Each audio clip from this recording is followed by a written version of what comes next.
Hi, hello everybody. Good evening. Can I get a mic check across the board? I don't think I've heard. Did I hear Heather? Is Heather here? Okay, I hear you.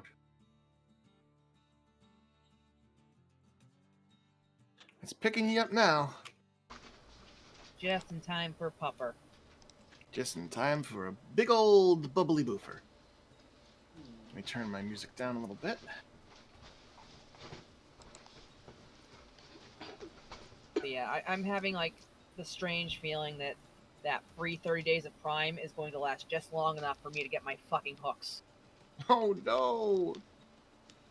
That's where they get you. I mean, if I get the fucking hooks, then that's fine. If you get those goddamn hooks. Well, hopefully that turns out good, and if not, well, time to kill a brand. It's millennials. If you haven't killed at least 2 brands yet, like, do you even get to call yourself a grown-up? Yeah. I have the strange feeling that I do not have the power to kill Amazon. And yet, when Amazon goes down, they're going to be asking why millennials killed Amazon. I don't think Amazon's capable of going down anymore. Not without, like, a nuclear strike. Oh, you do. I mean, political discourse of today aside. I said the same thing about the Titanic. No, the people that were selling the Titanic said the same thing about Titanic. The engineers are like, "What the fuck are you talking about? If this happens, it's going down." Oh, we'll see how Jeff Bezos manages to fuck this up. So, good evening. Let's not waste any further time. I think you guys are all eager to play after 2 weeks off. I am feeling well rested, sorta, kinda. This week has been a bear. Bear with the low energy levels. I'm gonna try to get into this. I posted on Wednesday still holds true. Yes. Last game, we had a number of events go down. Some good things, some no real bad things. You guys are actually pretty sufficient at having your cake and eating it also. Could anyone please fill us in on where our adventures left off last game? We rescued Edith, for better or for worse. We kept her from going into the Feywild and brought her back and gave her an item that will make her harder to detect, which certainly will not come back to bite us in the ass whatsoever. Should be fine. It really depends on which Gilnean's opinion you want to listen to on the situation. Yeah, some discourse is definitely being had. We've got 3 of them. Take your pick. Does that... Well, actually, only 2 know, so... And they're both on either side, so I guess that they need to, like, try and get the third Gilnean to choose a side. Good heavens. Too many Gilneans in this game, too many Warforged, and too many cats. But yeah, Bones and Karn and Verdi and Biff, upon learning that Edith was planning to go to Amber Breeze to sequester herself and hide away from the prying eyes and long, slender grasp of Baba Zima, Mother Winter, and other terrible hags, decided to instead to intervene and say, "Hey, come to New Haven instead." Biff, not sold on the matter, seemed pretty upset at the whole idea of trusting a hag at all. Bones seemed pretty cool, the idea of giving him a chance, until she learned a little bit more about Edith's past. Edith was sworn to certain activities, and I think you guys all pretty much let her know that if the boot drops, there will not be any kind of tolerance policy. She fucks up, she's dead. Basically, Yep. in a nutshell. You brought her back to Tirki Anchorage. touched base with Vanya, who worked on a potion of some kind. Yeah. Vanya made the potion. Vanya made the potion of regeneration, which Bones then immediately rushed to Shago. And after a hot second where Bones was like 95% sure she just killed Shago, managed to, he regenerated. He's not injured anymore. Got all his teeth back. No more limp. No more limp. No more caved inside of the face. Not the prettiest magic you've ever seen. Could be due to where it came from. Yeah, and Bones charged him with keeping guard over the caravan because she's going to go to Amavasya. And so, yeah, she wanted someone to keep an eye on town while she's out. Make sure no one does anything stupid while she hasn't had a chance to catch up yet. Indeed. So with instructions left, Bones had her itinerary set up. Let's see, what else happened last game?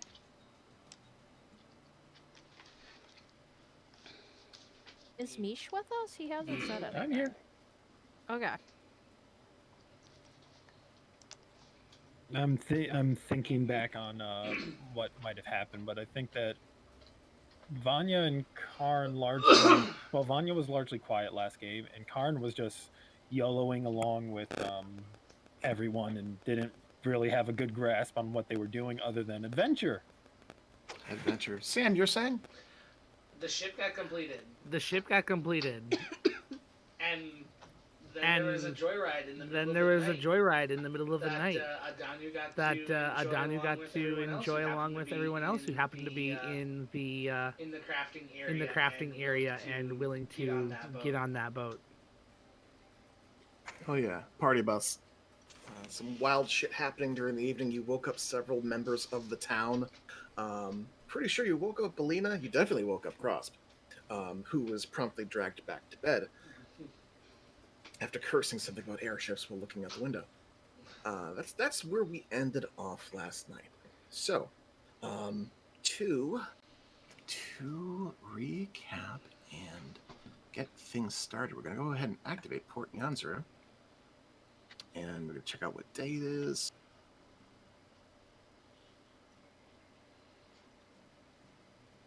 A day. Excellent. The 5th. All right. So following your joyride, Roar and company, you guys bed for the evening as everyone else has bedded for the night. The morning comes with no particular interferences. The city never quite seems to sleep here in Nyanzuru, but the partying is long since finished in Gnome Town. People are hungover, they've packed up their shit, there's a lot of cleaning up to do in the morning, and there's a lot of other things to do in the morning as well. As the sun rises over the sea and the town begins to slowly but surely reach that frenetic morning pace, as you know, the large cart-drawing dinosaurs start trudging their way through town, thumping and bumping as the local stands and cookeries start to begin their morning prep. There's an air of importance and almost industry in the air as one by one you guys begin to wake up at your respective quarters.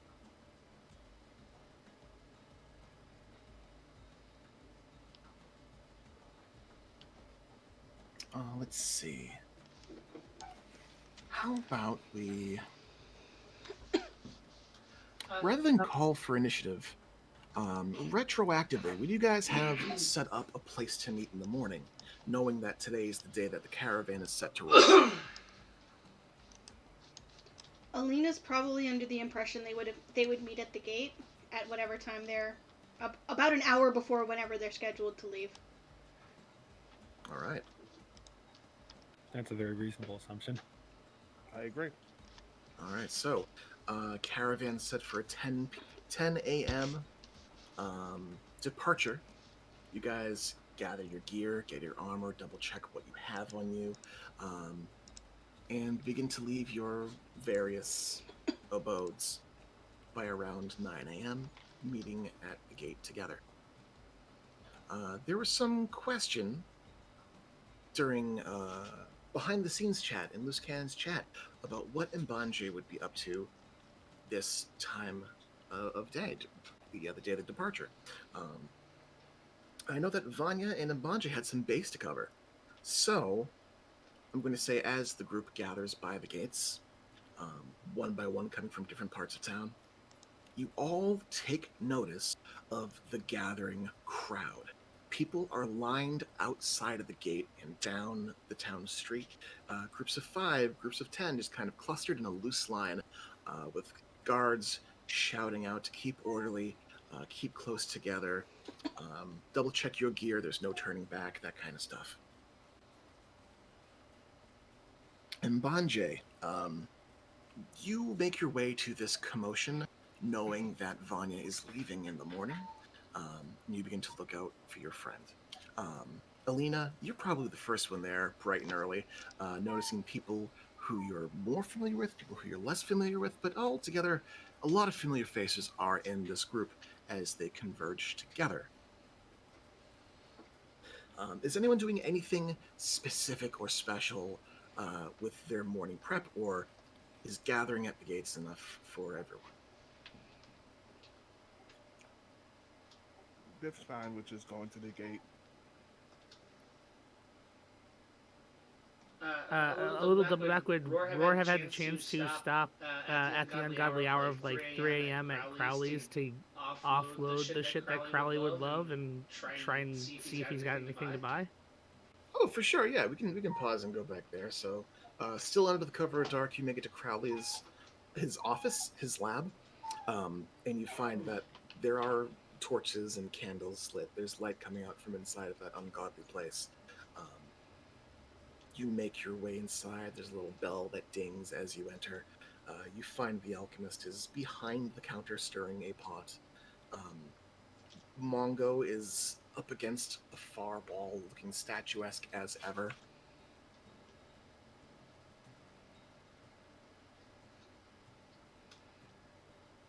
Hello, Crowley. The lizard man, he kind of starts a little bit and flinches inwardly and turns his attention toward you, squinting slyly. Looks up, looks around, looks to the window, seeing that it's dark out. It is late. Welcome. Come in, metal man. Roar, yes. Come. He kind of flags you over toward his countertop, puts down his stirring staff, and makes his way with his long, spindly fingers toward the counter, looking as inviting as he can with all of his teeth.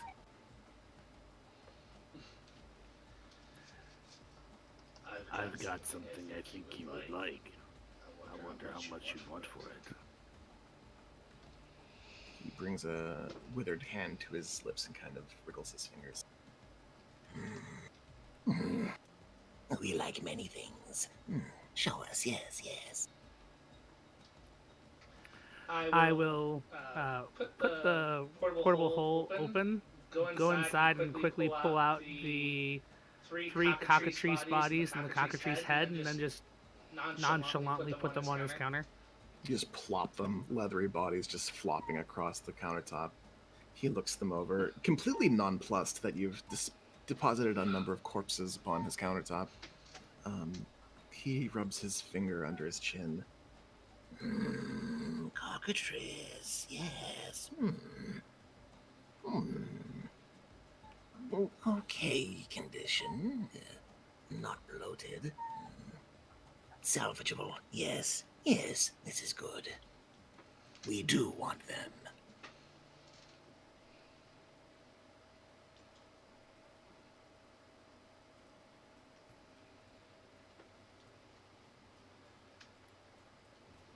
So, how much credit would this offer me? He pulls an abacus out from underneath the counter, sets it up on the desk.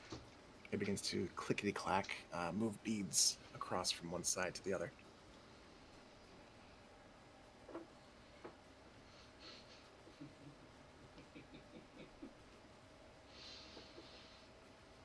After several seconds go by, he rubs his chin. For this many, 400 credits. Deal. He reaches over to shake your hand. He pulls the cockatrice parts behind the counter, and it is an ungraceful sound as they kind of flop to the floor. You see that Crowley's office is rather well stocked. There's a number of tinctures and flasks and vials and decanters. He looks about and sort of stands aside, and you see that you have essentially the pick of the place. If you choose to redeem the credit that you were owed. Do you have any healing potions for souls? He spends several moments filing through the cabinets, and let's see. He manages to produce 6 red vials that you recognize immediately as just simple potions of healing.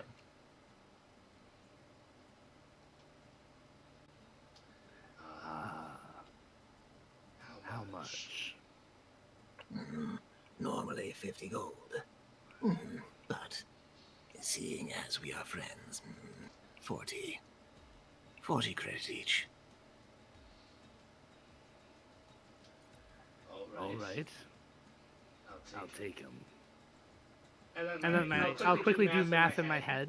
Like he sees my hands lift and start moving side to side, and the eye orbs like shift side to side for a second. Okay, that brings my remaining credit down to 460. He inclines his head.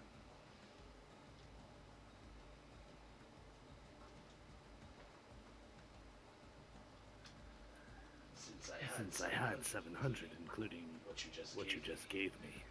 So, yes, 240 off of that, 460 should be my remaining credit. And he nods a few times.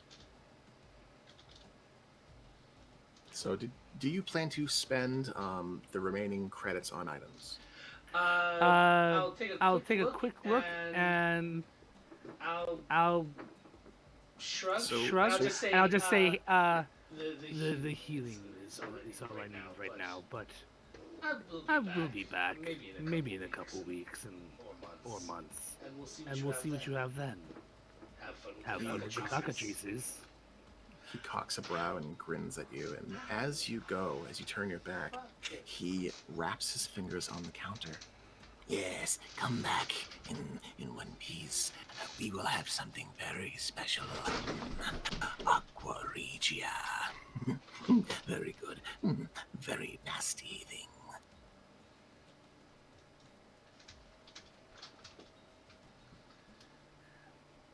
Okay. Sounds interesting. He nods and kind of half shoos you out. We will finish it. Come back later. Yes. All right. And I'll go and that's all I needed to do. I'll end up with everyone else at the front gates.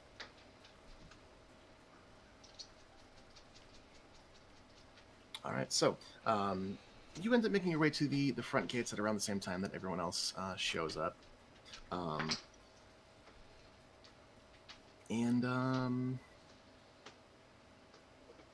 As you guys are all gathered, you see this line that extends way into the entrance of Nyanzaru and way out into the old city. You see multiple large carts, wood, canvas topped, some with wooden roofs for additional support. Just a long row of them, just dozens of these carts, all back to front. as people begin to sort of file in and move and take seats inside of them. There are wagons, open-ended ones that are just full of supplies, large barrels, canvas-covered items, things that you recognize as like bags of grain and sealed cheese wedges and large barrels of water and tej, and there are soaps, all manner of supplies, all the things that have been requisitioned from the back and forth notes from New Haven to Nianzuru.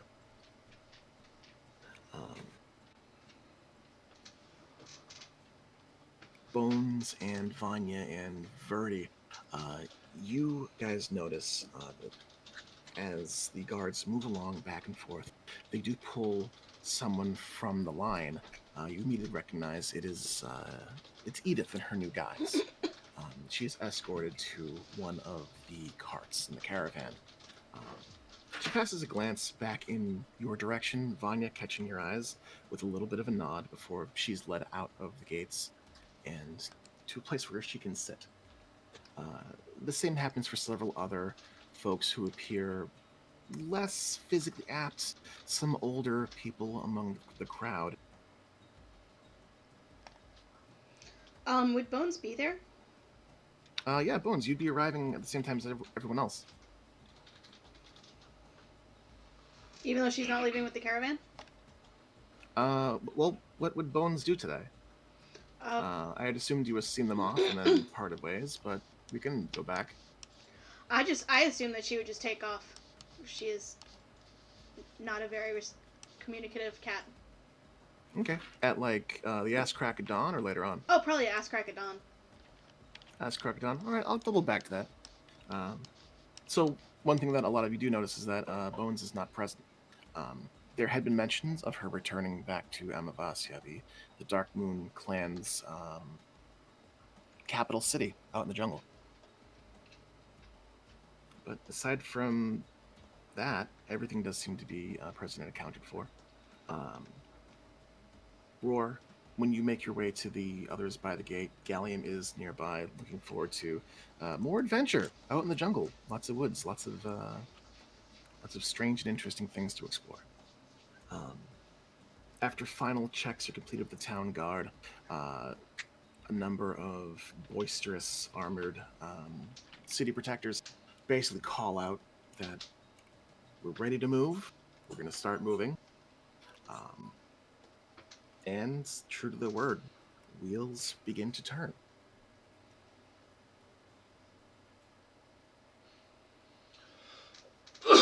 There's something I needed to resolve with Karn before they headed out on the caravan. Okay. You told me to wait for this particular encounter to happen in game, so. I sure did. I certainly did. So, did you want to resolve that? It probably wouldn't be a long people meet up? conversation. Yeah, since Karn would have taken his rest at the old lab with Roar in them. So, in the morning after I set up my spell list, then he would seek out Adanu for a quick chat. Yeah, sure. So, I believe Adanu is still.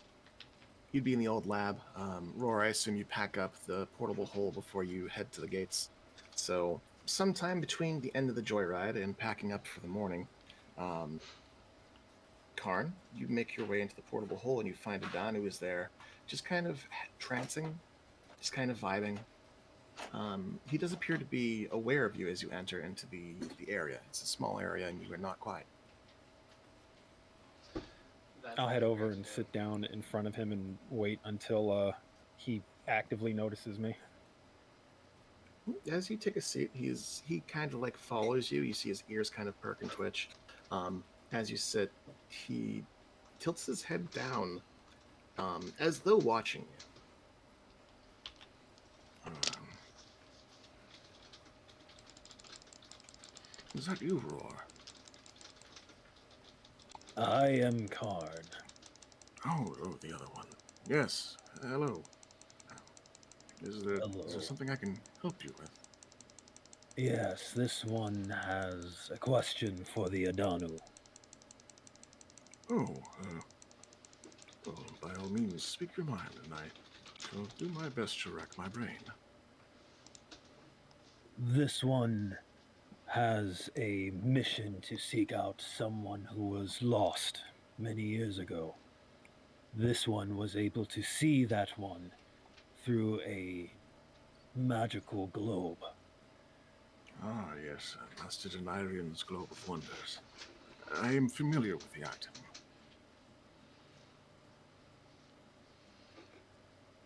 The magical globe, yes. Yes, the magical globe. That one is kept in a prison of sorts. This one has seen its like before, and this one wanted to know if it might be familiar to the Adanu. And then I'll describe the vision, the prison from my vision of Ciela. Oh, excellent. So as you describe the prison, the first thing that Danu mentions is, do not keep many prisons in Omu. Practical cells, yes, a jail. We had no need for magical wards of such magnitude. The name. The name is familiar to me. Just a moment. Ciela's name? Yes. Karn is leaning forward more at that. That name. The matriarch of the moon worshippers. They were reclusive people. They kept to themselves, as did our many neighbors. I recall she paid a visit to Omu during our many years there. Not frequently, but enough for her to leave an impression. She spoke of her people's history and her many years in our world. How her kind narrowly survived the calamity and what toll it had on the cities in the north. Their magic was intuitive, but not as robust as the mastery we shared. She spoke of the origins, her origins, beyond our world. A great sprawling pathway through the plains. A great veil which separated our world from the space between. Of shards containing strange lands and echoes of familiarity within. You mentioned there was another. Tempente. Her daughter. She was quiet but studious. When she spoke, it was to ask questions about magic, the planes. It was not my realm of study. I fear I know little of her. I do recall her speaking once of her love of the sea, of the shore. If she still exists, perhaps you might find her where the jungle meets the sea. As for seeing Ciela, the globe, of course, yes, Master Denarian's wondrous globe, I am afraid I know of no magic to divine how to use the orb to find your way to her. The prison that you describe, I know of no such place on the island. But the materials that you mention are curious. The black metal bars. It jostles something in me. It sounds as though you are describing umbral iron.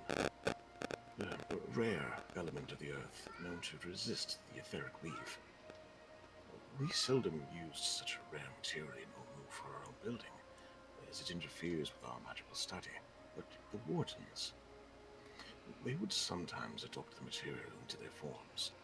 It made them durable, resistant to magic from aggressors. Oh Hmm. And those ones are near Omu. The nursery was within Omu. I know not what has become of them. Hmm. Damn.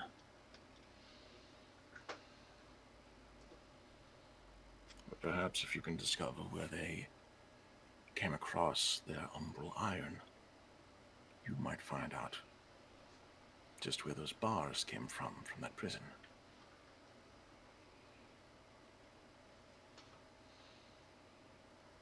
Yes. That would mean traveling close to dangerous territory. He inclines his head and nods toward you. I wish I had more information for you. I've been asleep for so very long. The Adanu has been very helpful. This one did not know the Ciela had a daughter. It might be worthwhile to see if this one can find that one. I wish you the best of luck. If you find further information, I may be able to provide some insight. I will be here. Kind of pats his lap a little bit and looks left and right blindly into the rest of the portable hole. Wherever here is. These ones will be moving shortly. This one is sure the roar will communicate more with the Adanu. These ones are heading south. Most excellent. A change of scenery might be nice. You can tell by the way that he's grinning that he's making light of the situation.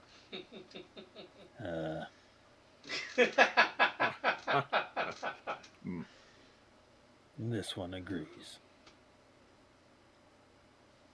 He nods back toward you, and as the conversation lapses, he returns to his trancing. I'll stand up and leave the portable hole thinking about that. How's Ciela's daughter's name spelled? Tempete. Tempete. And she liked the shore. Yep. You would recognize the name as the former name of Queen Grabstab before they became Grabstab. Oh.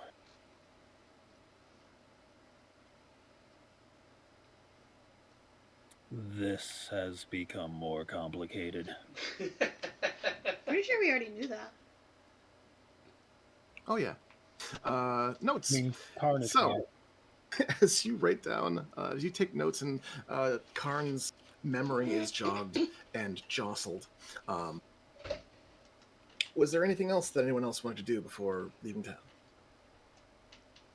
Vanya's just going to show up at the convoy site with 2 skeletons carrying a trunk and a big sun hat on her head, and another one that she gave to Edith. Excellent. Roar will actually place the portable hole up on the wall, and seeing Vanya's skeletons and Vanya. You're part of our group. Please. Chest in here. Good morning. Roar, yes? Yes. And what is that? That is a portable hole. What is on the other side of it?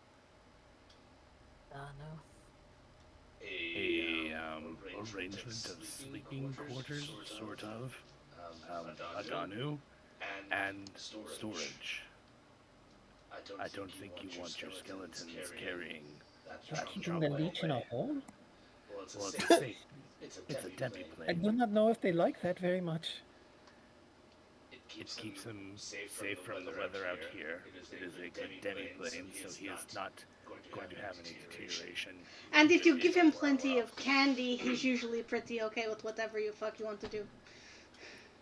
I also have additional plans, but please, if you have something to carry that is heavy, it is best in a thing like this. Vanya is curious about such things, so she's going to motion for her skeletons to carry the trunk into the hole. As both of your skeleton minions carry your heavy trunk into the hole, a shadow looms behind you, tall brimmed hat kind of brushing up against your ankle. Mistress Vanya, I would like to go into the hole. May I go into the hole? Oh yes, of course. I had planned to travel with Petal today anyway. I know you do not like the sun. Most assuredly, thank you very much. And he slips off into the shadows of the hole.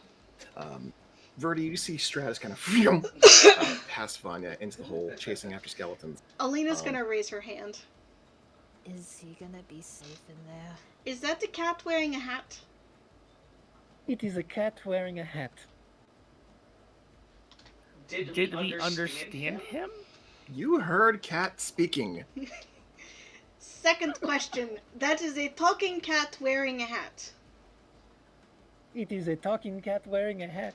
Roar walks into the hole. Drugs. Like, yeah, weird things are happening. Yep, now everyone knows about the weird thing. Cool. Where's Roar going? Roar, you enter the hole and there's at least 3 dead creatures in here. At least. So I will quickly say, Adanu, there is a cat in here that apparently can speak. This is different from Service that cannot speak, but is very helpful for you. And I just remembered a question that I had. Do you know the spell Find Familiar? Adanu pauses for several long moments. I haven't prepared it today, but it is known to me, yes. With a little bit of rest, I can probably remember how to cast it. Then,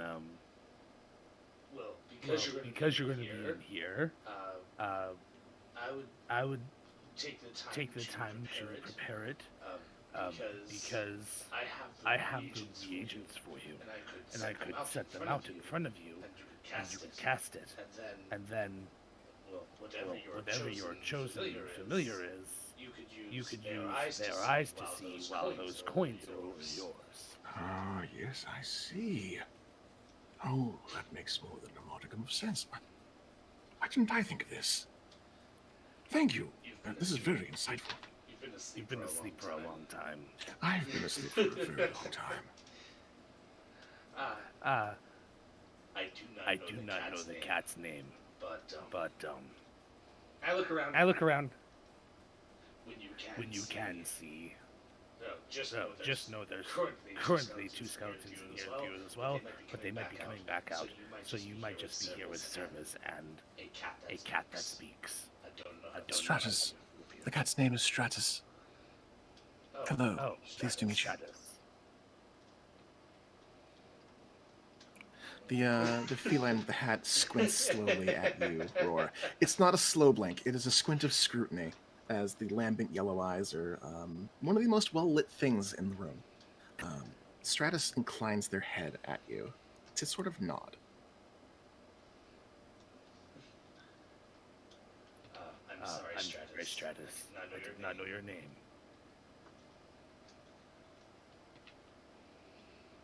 And yours? Roar. Roar.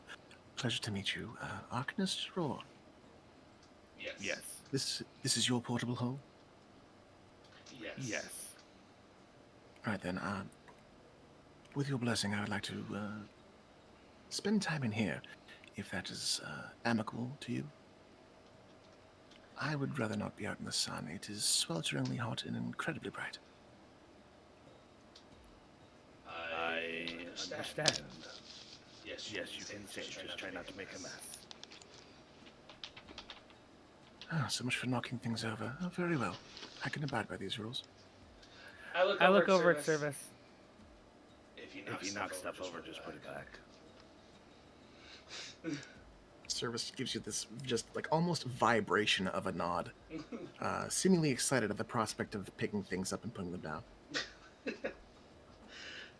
And with that, I will exit the portable hole. Vanya, the are your skeletons going to be coming back out, or are they going to be staying in there with you? Oh, I did not complete the instructions I gave them. It's okay. You can pop your head in and they'll hear you and see you.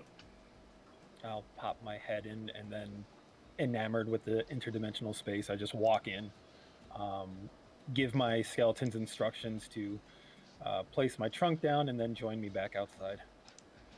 Speaking of, I need to do some rolls for them. All right, so you instruct your familiars to come back on up. They follow you after leaving the trunk behind. Ooh. A negative for a total of 0. Nice. That one got kind of close. Yeah, I can't remember if it was Jack that I had to use 2 on before or not. Jack seems to be a willful creature. So, you make your way back outside. You've got your skeletons to follow you as you go, and you guys see as the final checks are made and orders to begin moving are called out. As the ankylosauruses in the lead begin to trudge along the ground, dragging the massive carts behind them, wheels begin to turn and groan. A steady march begins forward as you guys follow this slowly kind of waddling, shuffling group that slowly begins to spread out as a more natural gated pace falls in step. As you move, you see a number of familiar creatures. Biff, you notice the 4 pilgrims, the turtles, are near the front of the group, slowly but steadily becoming toward the center of the group. They lag only slightly. They are not very slow, but they are moving at a leisurely pace. Alina, at the gates, you saw Jean Delacroix and Ernest Edelweissen conducting what is essentially rock, paper, scissors. After 3 rounds,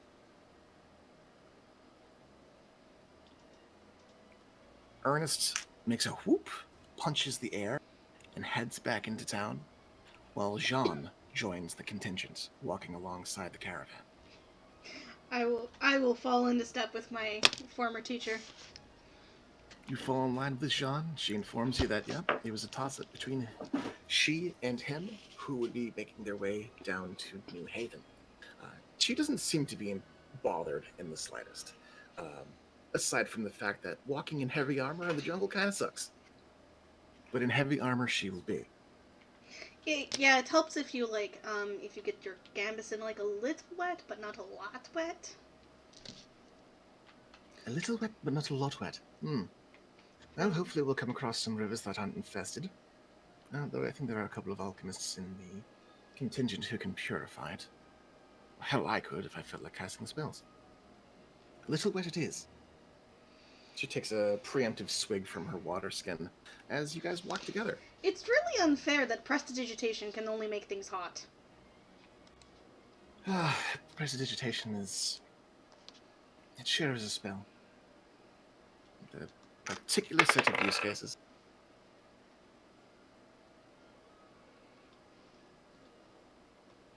Alright. Let's see. During this time, who has the Pen of Telescription? Roar should have it. Bones didn't take it. She would have left it with the caravan, or she would have left it with Roar, and assumed he was going with the caravan. All right. So, as you guys make your way out of the old city, far past Executioner's Run, and start moving into the sweeping hills that flank either side of Nyanzaru, Roar, you are alerted to the sensation of movement and scritchety scratching as the pen begins to move of its own accord. You pull out your book, and the pen begins to write. the first few lines that begin. This is Arcanist Fleming, assistant to High Arcanist Crosby. I send an important message intended for the young Talon Moria. A private message. Discretion, if you please. I will look back, and I'll actually call out my boat. Summon boat! I'll summon boat. Any excuse to use the boat. A 20-foot-long boat appears off to the side of the crowd, not to displace people off of their feet. And I will board the boat. And what is that? This is my boat that flies and does other things. Alina. But Please board the boat and enter the little shed hub, the thing on the back that's enclosed, please. it's called a cabin, and Alina's just gonna walk over. Fuck! The Alina is correct. From wherever the hell Karn is in the cabin. Finger guns in Karn's general direction. I'm arching not a shipwright. One thing can be two things.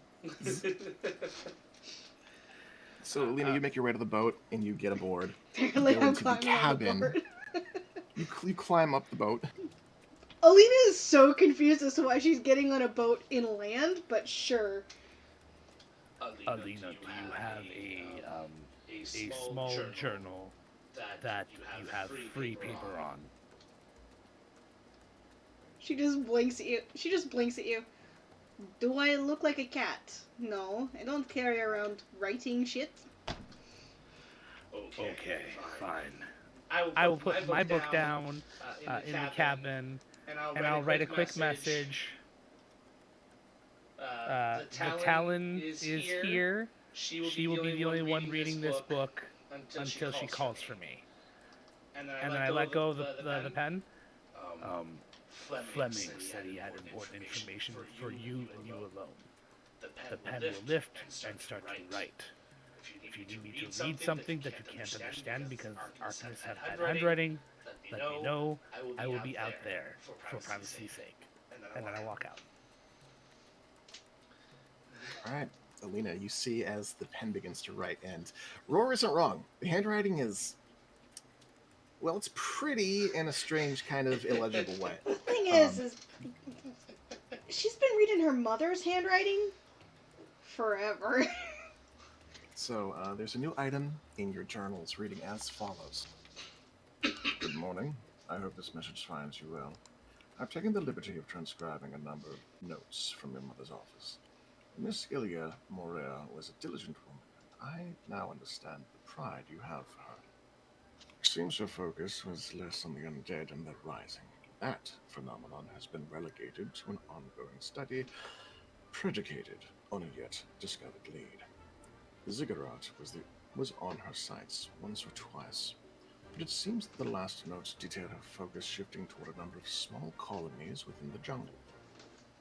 Her areas of interest include Shirku, a hunter-gatherer village located near the peaks of Flame, Tapaloka, a shepherd and farming village upon the Talus Plateau, and Mbala, a small city south of the active volcano within the Sky-List Mountains. And you see the pen begin to move, sketching out areas somewhat crudely, but it is a map of Tikal, or at least part of a map of Tikal by the time it finishes scribbling.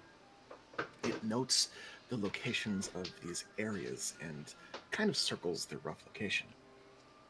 All three societies approached cohabitation with undead in some way, from ancestor worship to servitude in death. Her last notes suggested she would visit them in order with a small adventuring party. Start your investigation with Shirku. Be careful. Her notes suggest they are a martial people.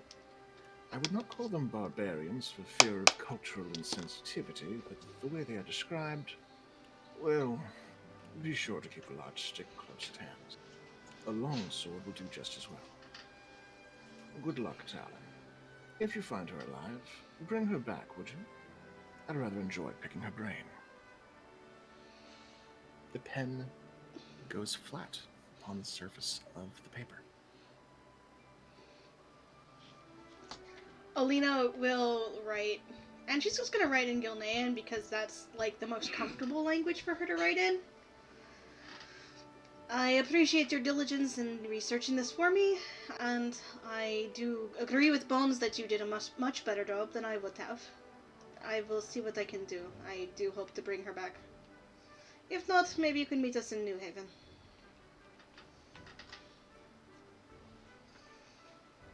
There's a bit of a pause.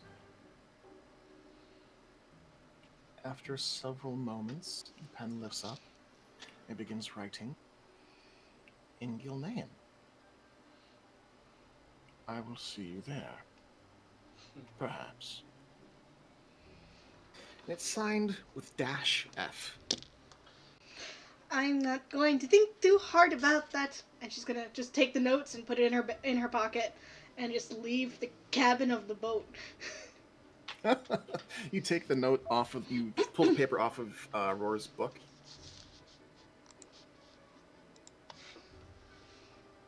Yeah. Okay. It's yeah, Alina. She's just like, rip. Yeah. You pull the paper off the book, off the binding, you stuff it into your pocket and make your way out of the cabin.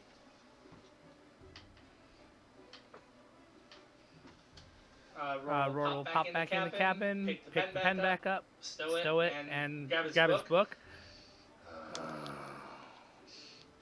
Well, it's one secret. I knew This is gonna happen. It's okay. As he looks at the non-neat hair out of the page. It's not neat. It's frayed. You can't even bind another piece of paper in there because it's all jank. You have a permanent frayed edge in your book now. Yep, a spot where like I can just easily just go to open the book and just swap someone to that spot. Yeah, permanently always opens to that page now. It's worse than dog earring. It's so much worse than dog earring. So much worse. I will pop out and I'll look at the main group as the caravan's moving ahead. So I know that the plan was to get to the river, Shoshin Star, and then head in and do some traveling there before cutting in. Do people want to go there faster, or do people want to walk with their feet?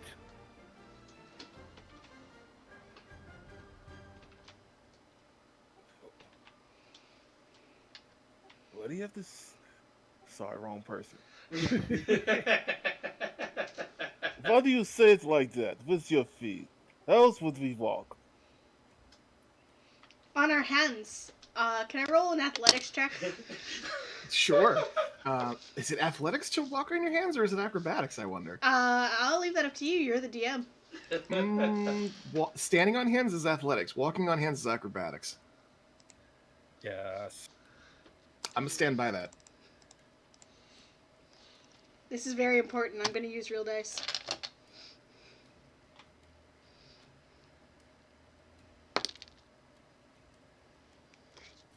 $11. 11? Yeah, Well, you don't eat shit. You do manage to stand on your hands because you beat a 10.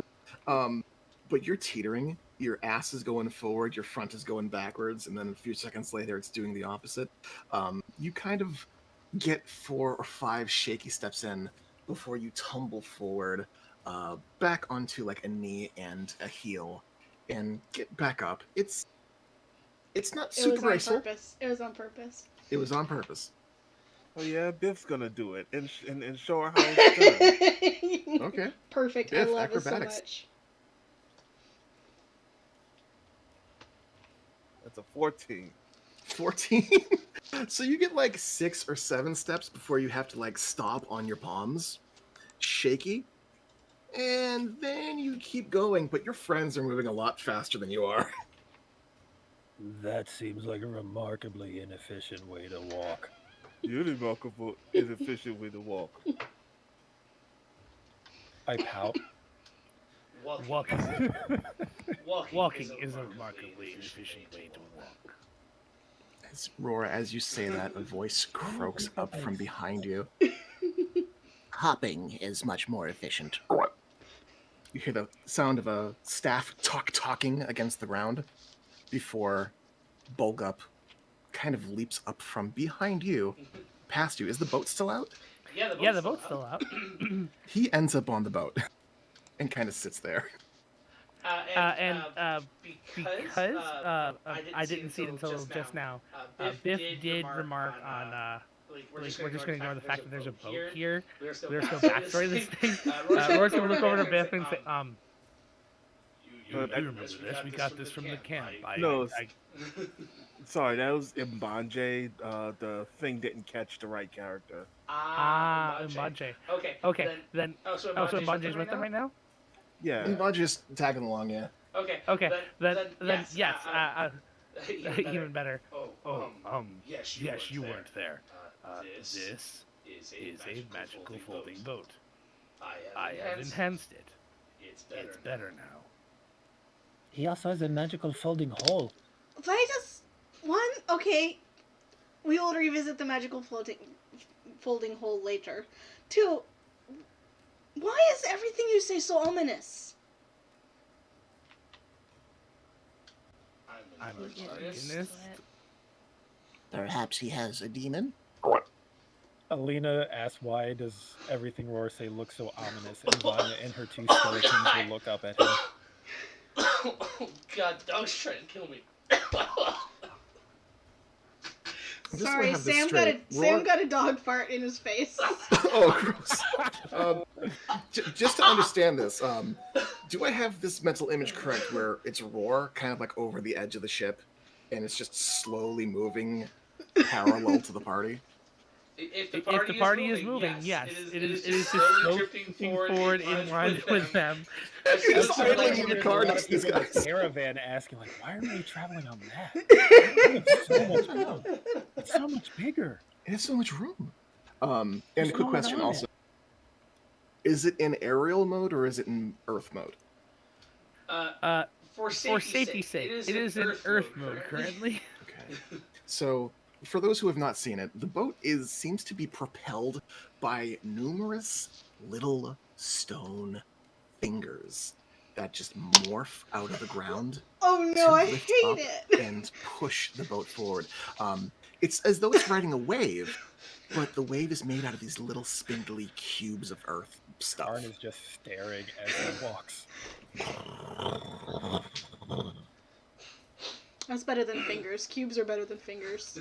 Yeah, I like cubes better. Cubes are so much better. The boat was secretly powered by a ball of armed man. Oh god, no. We are Legion. So anyway, alright. Okay, yes, what the fuck? So I believe the question was whether or not you guys were going to zip forward on a boat to get a head start to go to a place to get to Ocean Star before the rest of the caravan got there. Or if you wanted to walk on your feet or hands.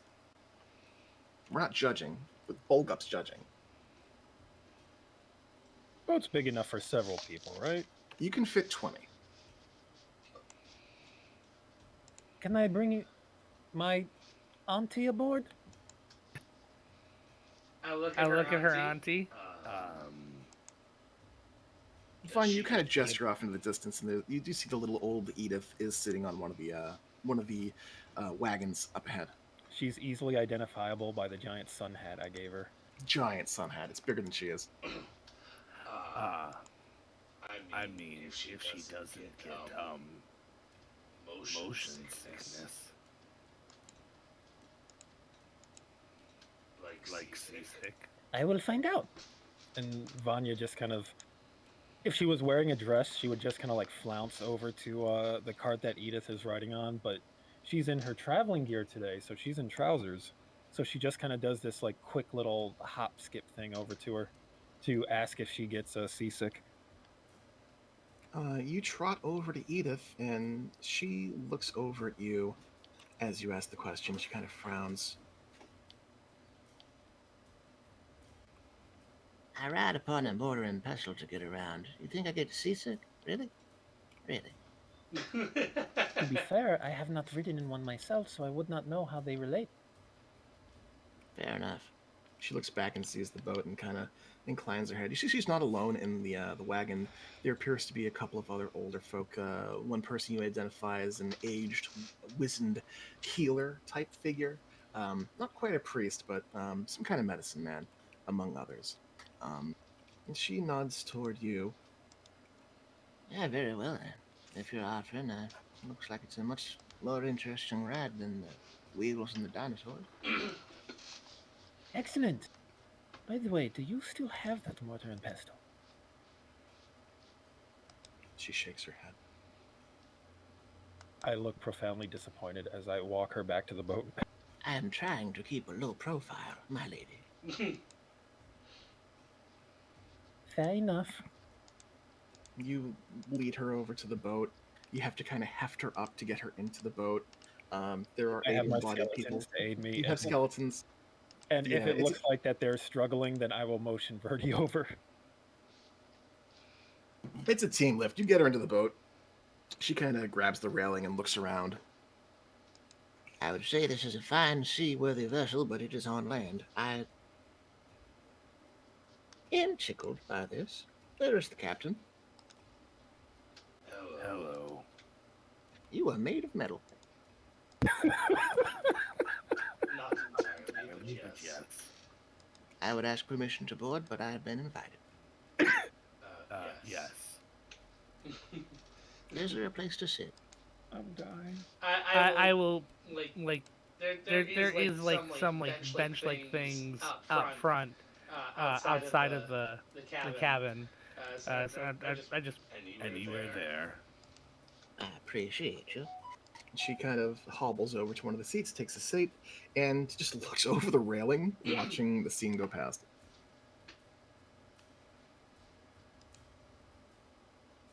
I would assume the rest of the party makes their way into the boat. Yeah. Okay, Yep. no one objects to going into the boat, I assume.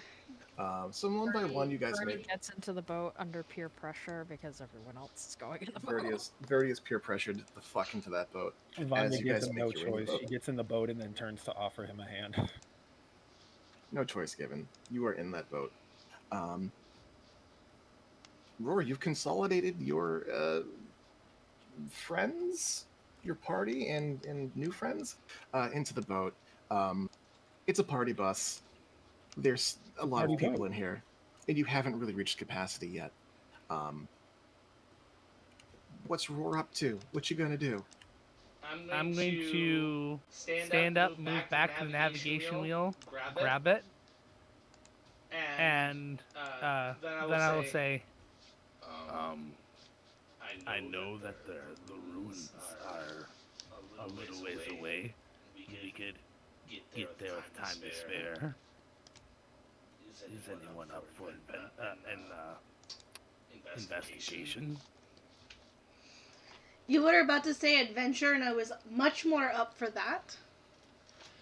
Well, I mean, I don't know if the river is drained enough yet for safe traversal of the ruins, since they're in the middle of the river Shoshin Star, so it could still be an adventure.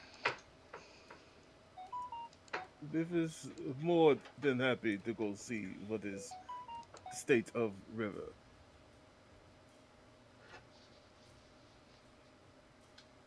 This one is always interested in adventure.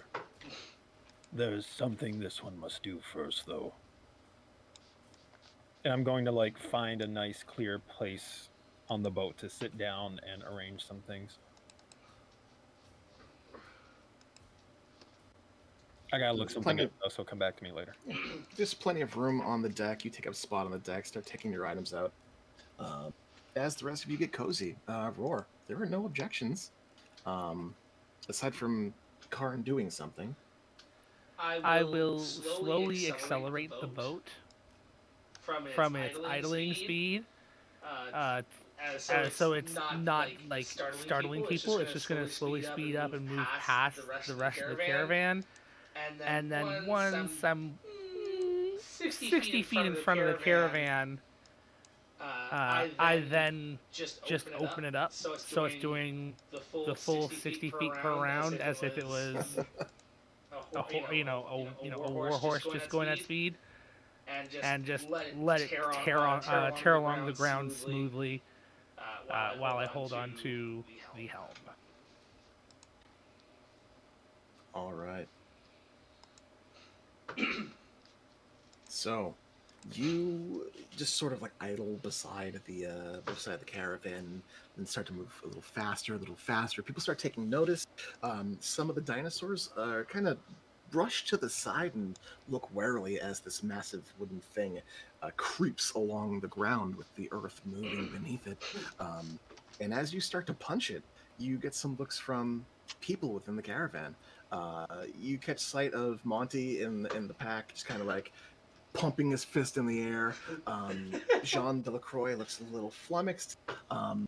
By the time you get to the front of the caravan, Nerixus Torn, with clipboard in hand, turns to see the boat.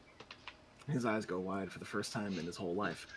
I'm going to wave. Forward. Can I wave at Norixus and go, okay, see you later, Uncle Nori, we'll be back. He tries to answer, but cannot formulate a word as you leave him in the dust. And you guys are moving at a fever pitch through the goddamn flatlands, through the hills, and toward the jungle line.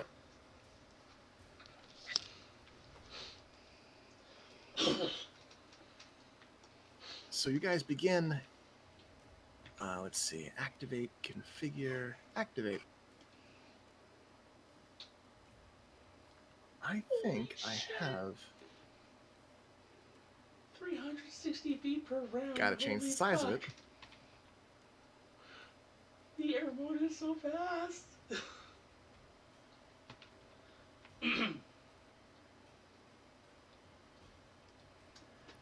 As we're moving along, I will let people alert people. This boat does have an additional transportation mode other than water. We will be taking it the moment that we hit the water.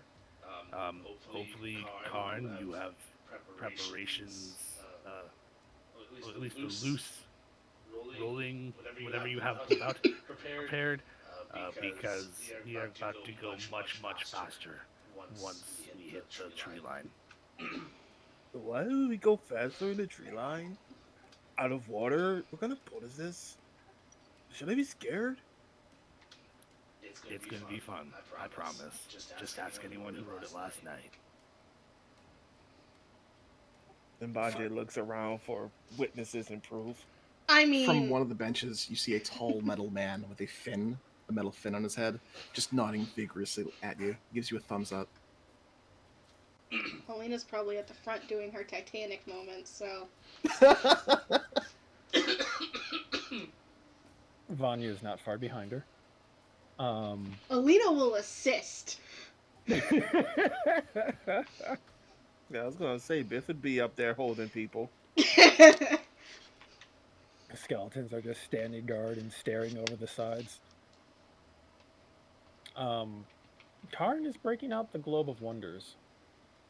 Oh, okay. So yeah, the boat picks up speed, and it's a little ways away until you guys hit the jungle line. Roar, you just punch it to the max speed you can get on the earth. It kind of rumbles beneath your feet. It's a slow and steady hum. The air kind of whips and whisks past you guys. Your new passengers appear to be very pleased to see this entire shit go down. Edith is just enjoying the hell out of this, and Galleon kind of claps along with music that isn't there. As Karn, you take out the Globe of Wonders. Set it up, inspect it, give it a little spin. Observe Tempete. Oh, you have a name. You have a name. Okay. I have a name. I'm not super familiar, but you're not super familiar, but they have to scrying. What's the base DC for scrying? Anyone got that spell up? Actually, I don't have the spell up, but I can pull it up. It's a save against my modifier. Things that would affect it. Second hand, I've heard of the target, so the save modifier is +5. Okay. So whatever they roll, +5 against my. Is it your modifier or is it the globe's modifier? Would probably be the globe's, but I don't think the globe's DC is set.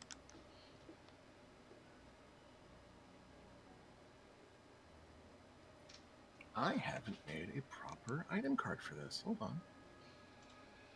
Globe of Wonders is an item card. I No, don't it's have a a journal journal. for this. Yeah, it's a journal.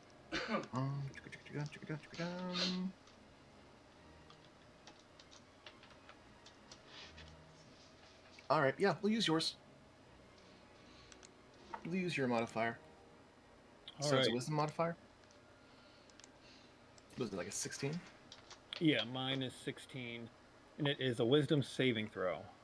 Wisdom saving throw versus 16. And it gets a +5 because it's secondhand knowledge. A +5. So the globe spins slowly, the clouds shifting around the surface. It begins to speed up as the clouds become as wisps, like candy floss wrapped around a glass sphere. And then it begins to slow and stop. The image doesn't change. The outer shell does not transform. It appears as though the spell has failed.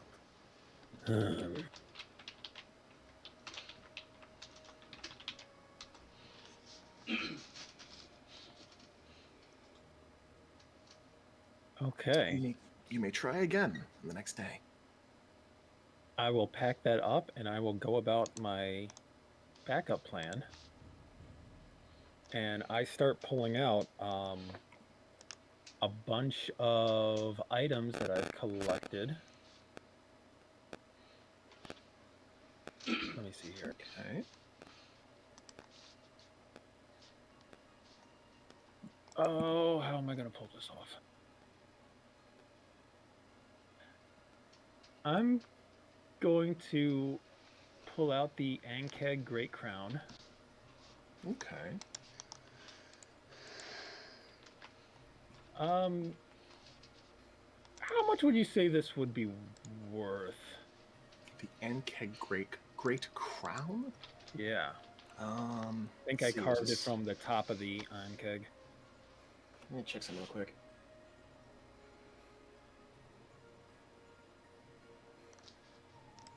I just need to know if it would be worth about 25 gold. Oh, at least 25. It's a decently high CR creature. Well, the one you fought was. Okay. I'll say it's worth about 50 gold pieces. All right, that's fine. I'm going to set it up in front of me, flip it over so it forms like a shallow bowl, and I'm going to pull out a couple pieces of the rainbow crystals I collected from the cavern, just little chunks, and start rolling around in my hand.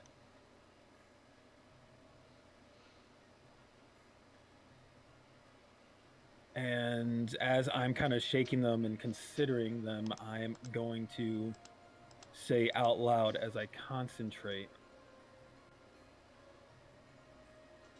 These ones are traveling south to New Haven. Is New Haven in the direction this one needs to go if this one wishes to find Tempete and Ciela? And then I'll toss the stones and cast divination. Oh. Shit, alright, give me a sec. A god or a god's servants? Okay.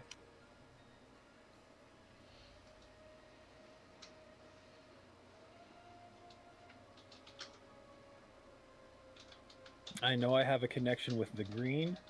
I've established connections with elemental spirits. Karn is trying to reach out to sprites or spirits of nature to help get some direction for his quest. Sprites or spirits of nature. Okay. One sec.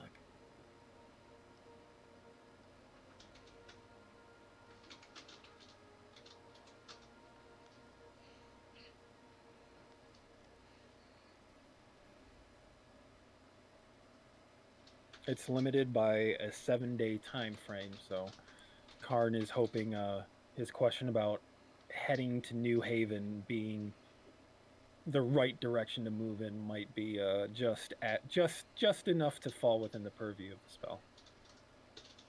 Okay. So you cast out your magic into the wilds and you try to summon something. Summon a connection to some entity out there, some being, some lingering divine power. And you hear an answer in your mind.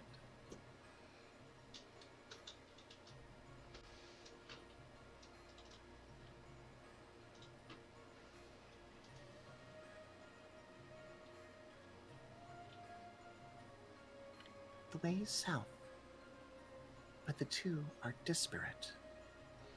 One toward the shore, one deep beneath the ground, inland. Both ways take you south. New Haven is too far for one. New Haven isn't far enough for the other.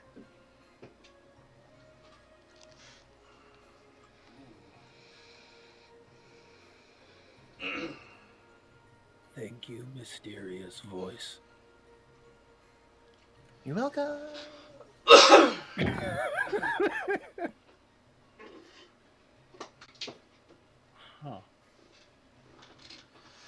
And so the end of the spell, the Ankeg crown dissolves in front of him as it is consumed. It begins to bubble as the surface cracks and begins to leap. This viscous, wet, transparent, liquid, almost like a mucus. Oh no. It crumbles into this little puddle of rapidly evaporating, transparent, pond-smelling slime. And it's gone. I kind of poke the deck where it had sat a moment ago. It's a little damp. It smells kind of like mossy green. I just kind of buff the spot a little bit. It's clean. Nothing's left. Then I'm going to get up, look around, and go over to Alina.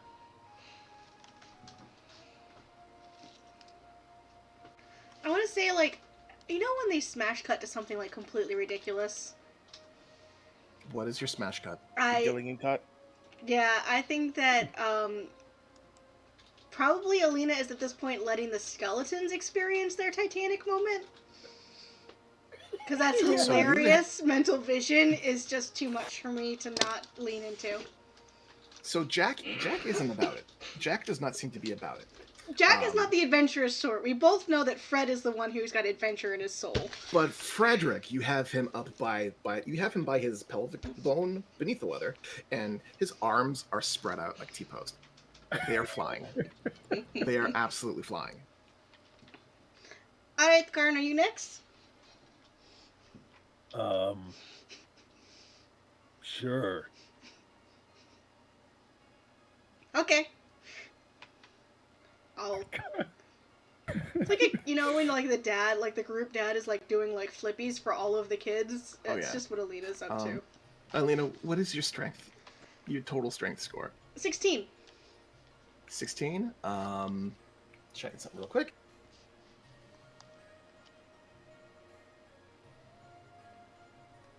I think it's 15 times that. Huh?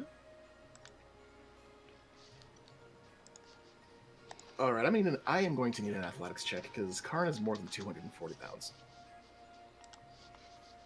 Is she actually going to lift him? Gonna try to. That's what's happening, right?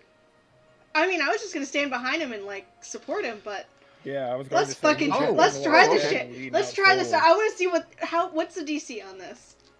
The DC is gonna be 15. All right, I'm giving it a shot. Fuck it. Watch me roll a nat 1. Yeah, that's Karn not. can catch up. Karn's not moving.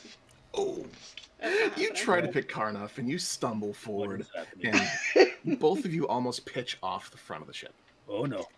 But there is a railing, and you are caught by the railing, and there's Biff nearby, who catches you both kind of like by your collars and reins. Like this is the dumbest idea. They're both wearing cloaks. He just reaches out and grabs one in each hand.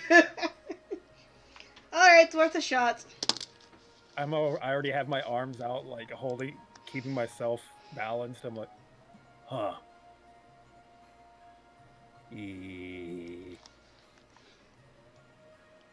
Biff is not sure what you were trying to do there, but you certainly failed. This one is not sure either, but this is enjoyable. Not what this one came up here to do. All right. Did you need me for a thing? Yes. All right. What can I help you with today? I'll continue speaking like over my shoulder as I'm still like leaning out with arms spread. This one has received communication from a mysterious voice of nature. Like you do. Yes. This one asked where New Haven lies in regards to finding the Ciela and the Tempete. It is too far for one, not far enough for the other. One is on a shore, one is underground. This one does not know what to do. Interesting. What's a Tempete? As Vanya's just listening to the conversation. Oh, it's a person we are trying to find in order to help a friend who is currently sharing Karn's head. Is it the same as the mysterious voice? No, that one is different. That's a different. That one is new. Do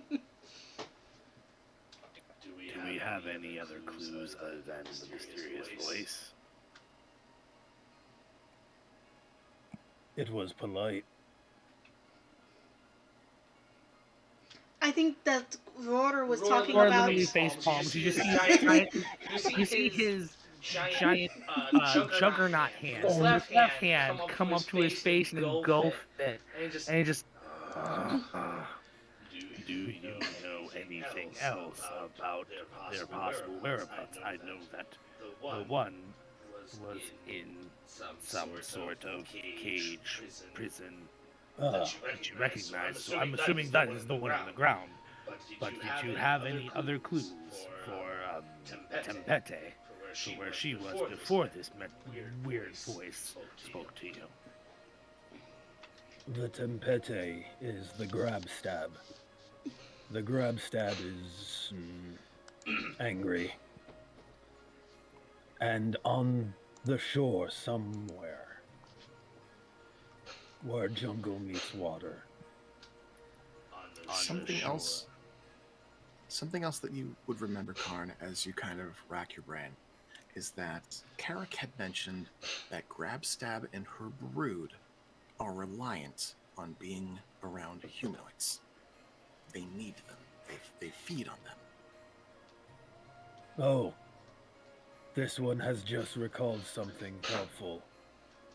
And I'll relate the information that the Grabstab and her people depend on people. I am going to pull out my map of the 3 villages,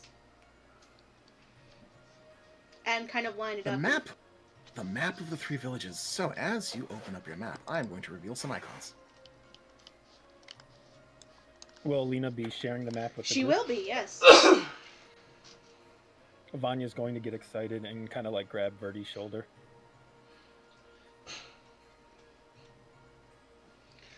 He's surprised and a little confused, but she's excited, so I guess that's a good thing. No, bring out your map. Bring out your map. Oh. Yes, we should consolidate all of these. So these are the map of 3 civilizations that my mother, groups of peoples that my mother was reaching out to talk to about their relationship with the undead.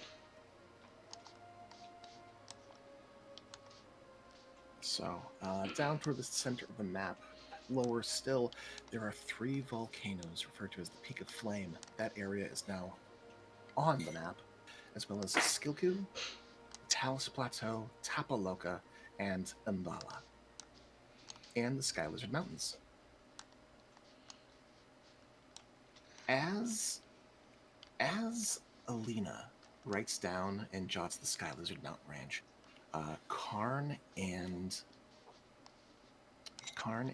Verdi, you recall the description that Ruko had given you guys so many weeks ago, about where she came from. Those appear to be the mountains that her tribe lives south of.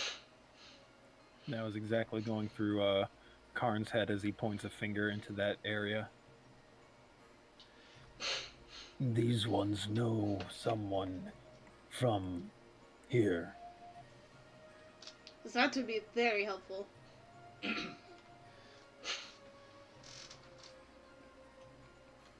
Yeah, Verdi will point out on the map where where they presume Ruko is from.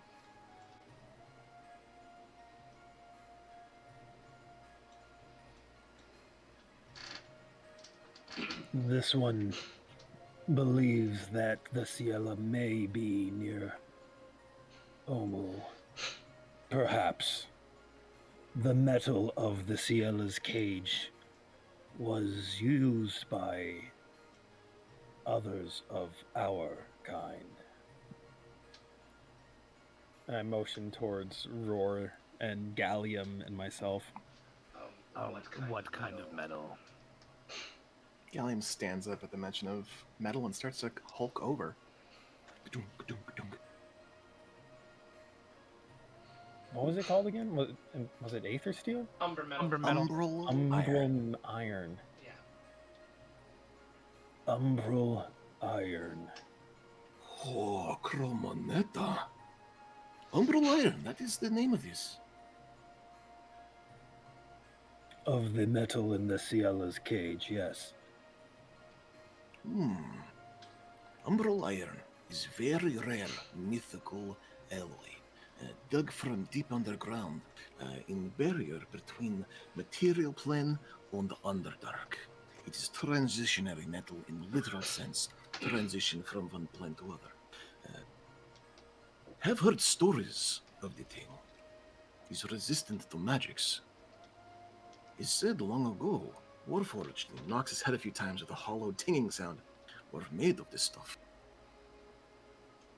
But Lyceum has no access to Umbral steel. They make regular steel too. Was mention of Umbral iron's counterpart mentioned?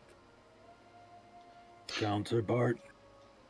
There is other form of legendary metal. There are many forms of legendary metal. Mithril, similar to adamant. Celestial steel is one also quite rare, said to only have been wielded by gods themselves. His type of metal never loses shine, never oxidizes. Once a point is made, sharpened, never loses its edge. It takes veil to etheric energy, said to be able to transform. It bears all colors of light spectrum, almost like rainbow along edge. It is said to be very, very pretty. Gillian would like to be made of celestial steel. Would be nice. This one does not think the cage was made of celestial steel. Oh, niet. Not good for prisons. Good for weapons. Very good for weapons. Or so legends say. Based on your clues, I would say Tembete is the one down south. Niromu.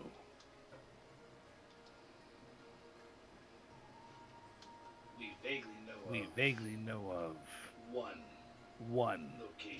location near a shore and the jungle.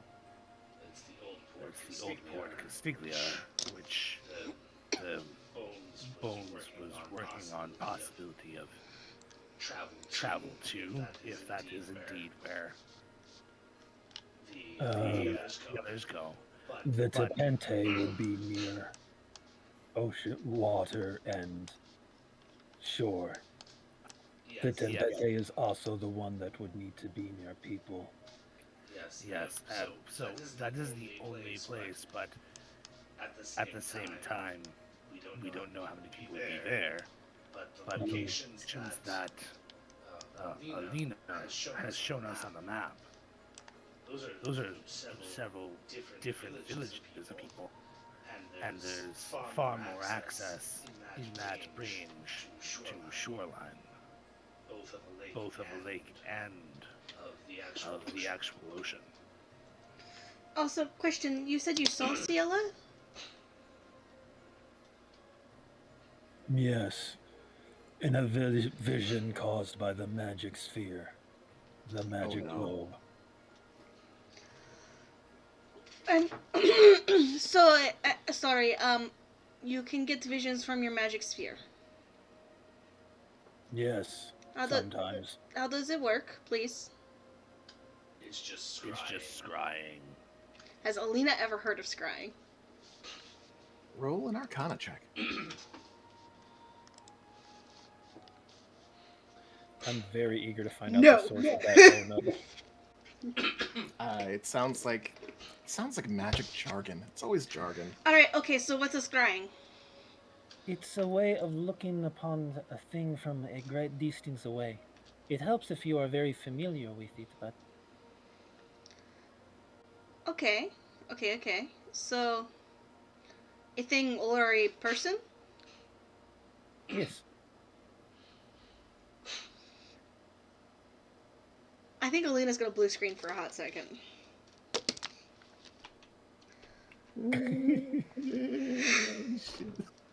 Oh no, I put the parties together and now their resources are available to each other. Shit! So, you notice the tree line is very rapidly approaching. Who is at the helm? If Leah I am.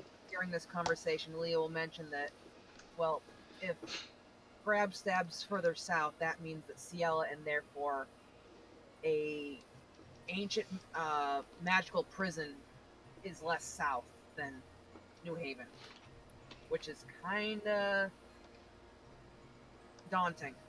Roar speaks up again. I think it's the ziggurat. This one was thinking the same thing. It is underground already, with only part of it coming out. It is much older than even Adanu, and it's made of materials that an advanced civilization would have.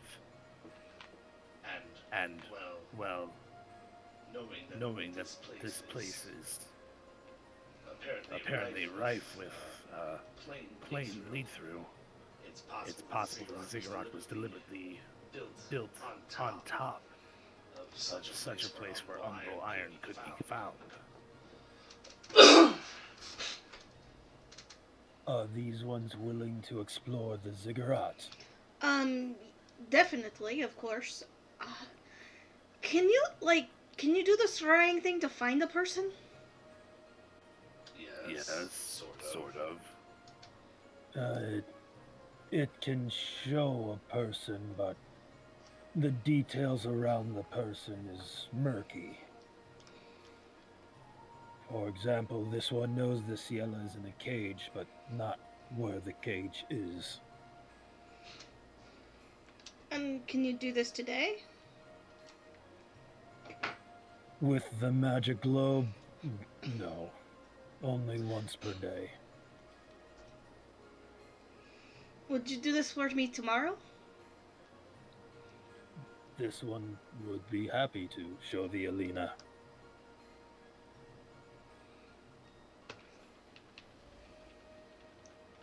Thank you. I'm looking for my mother, and if you can give me any clues, that would be very helpful. Random meta question. Mm-hmm. No, it was just stated that scrying will zone hyper focus on the subject. But Yeah. once you have that murky information, can you not focus outwards? Like, where is the Ciela? Where is the cage that holds the Ciela? And step back and back and back and back.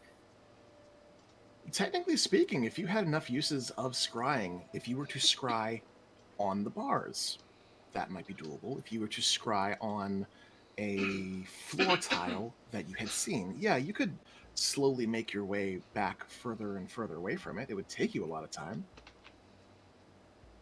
Huh. Leah will point that out because elves think of things different, I guess. Elves have the ability to live a long time, so they can afford to cast scrying once per day for a year. For the next 3 weeks to get the block where I need to go. So, as far as like the scrying spell, I don't know how you want to rule it. If you want to rule it like that, because technically, it says you choose you choose a person, or you can choose a location that you have seen before. Oh, location you've seen. So yeah, if you've seen that location, you can attempt to move to a different spot in that location. Yeah. Scrying counts as seeing a location. Scrying creates a sensor, and you look through the sensor. I have ruled it so that you can see like maybe 5 to 10 feet away from it, but it gets super hazy and super murky afterwards. But if you are willing, meta-wise, full disclosure, to cast that spell every day and slowly move down that hall to reach a door that's closed, you can. We need 1,000 gold focus. I already have that in crafting, and I'm going to use it for very specific use once I'm back in New Haven. But if it works, you can. Tomorrow, could this one borrow that from the roar? We'd have to be in New Haven. That is not helpful.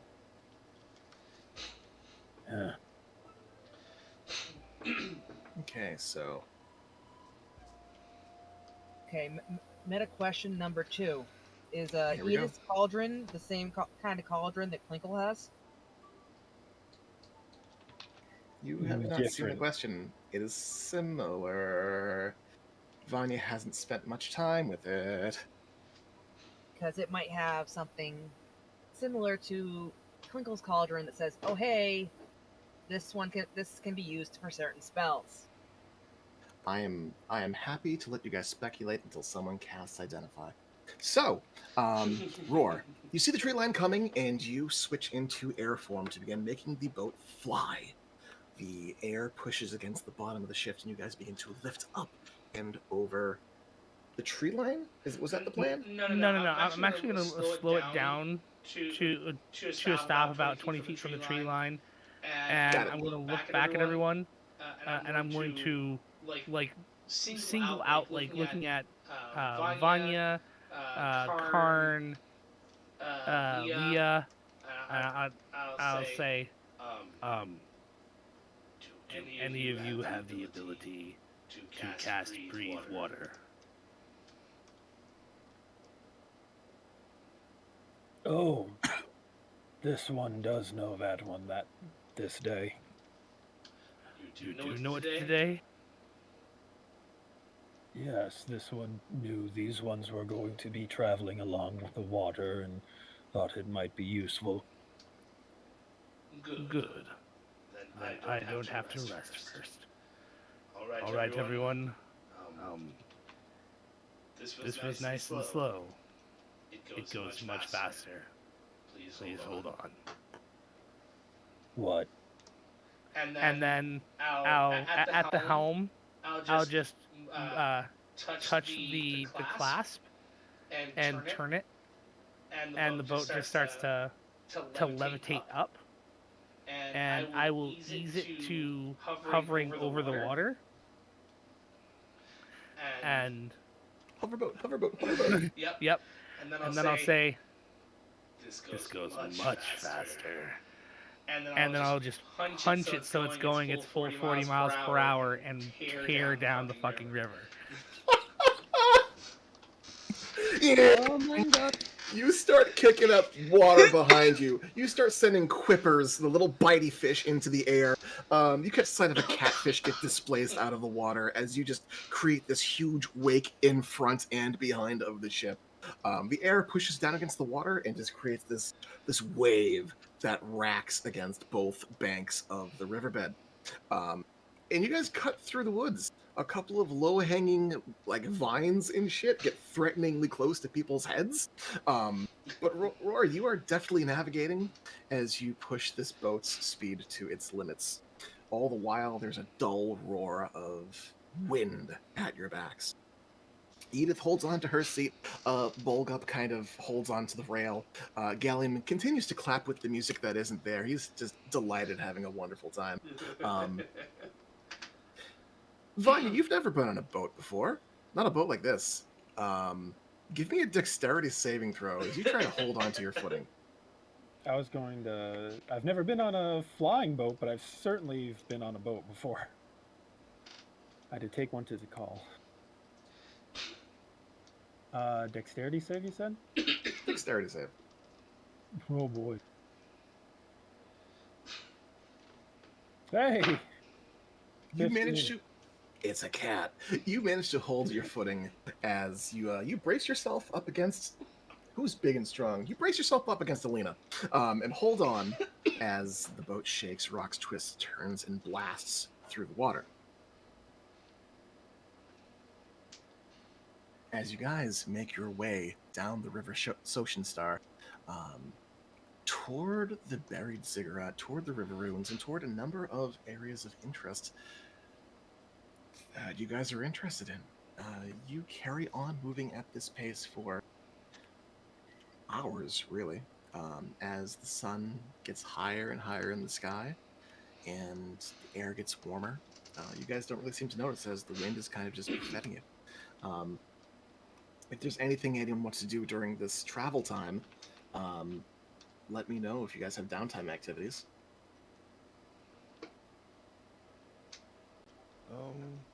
If they're traveling, I think my characters are cool, just chilling.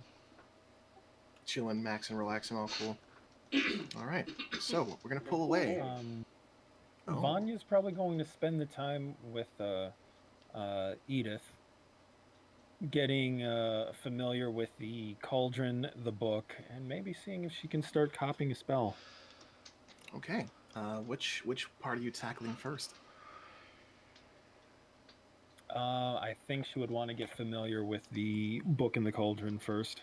The book in the cauldron. So the book itself it's a book of shadows. It's a book of different spells, and they are not nearly in the same shorthand as your mother wrote.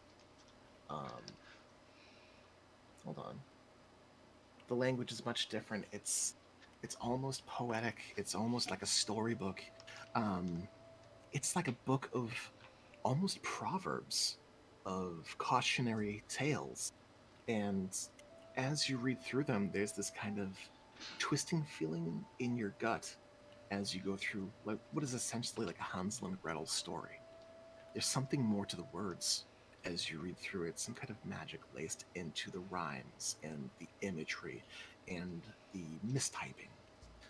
Occasionally it goes from this very delicate cursive to this scratchy, rough print. And you feel something resonate in you as you read it. You recognize it for what it is. Where someone else might see this as just someone's kind of edgy book of stories, you realize there's magic in these pages. Do you devote time to trying to learn one of these spells, or do you just take in the book? Oh, honestly, it would be more in character to take in the book first and see what it has to offer before I actually do any work with it. All right. The book itself does not appear to be magical, not in the sense of a magic item. There's magic woven into the pages. It appears to be it's just part of Edith's essence. It's her spells given written form. This is beautifully written. Yeah, it's not my best work, but I do appreciate the positive regard. If this is not your best work, I'd love to see what you are capable of. Oh, maybe a different day. Maybe a different day. We'll get you learned in on the basics and get you familiarized with that before the real, the shocker showstopper stuff starts to come out.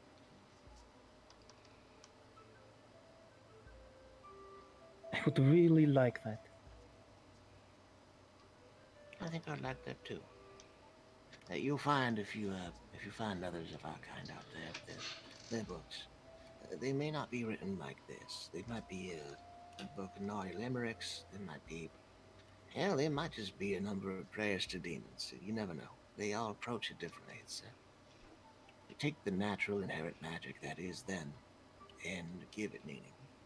It's a mimetic device, you might say. The words associate with the feeling makes the magic work. This is very the way this is written is very similar to many of the folk tales from back home. Where are you from originally? She scratches her head a little bit. Initially, it's been a long while. I grew up in a little village on the outskirts of Skyshroud, the Tabaxi homeland. Little podunk, swampy little village. It's the kind of place that one of our kind might be prone to setting up on. Superstitious folk, remote. Lots of marks.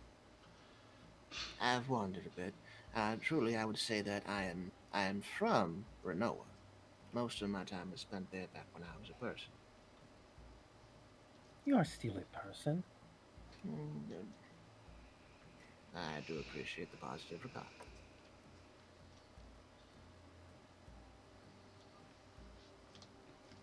Back before my transition, I spent most of my time in Renoa.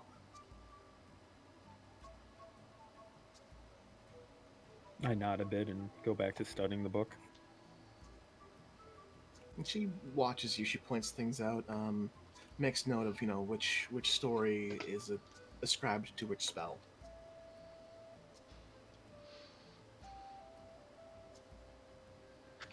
While you're doing that, is anyone else spending any other kind of downtime activity?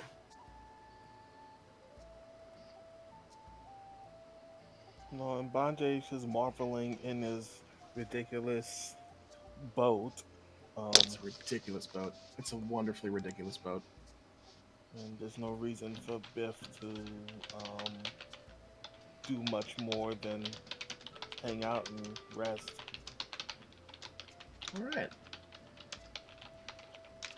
Scroll down my notes a little bit. So, pulling away from the party boat, gonna rewind a little bit to the ass crack of dawn. Bones.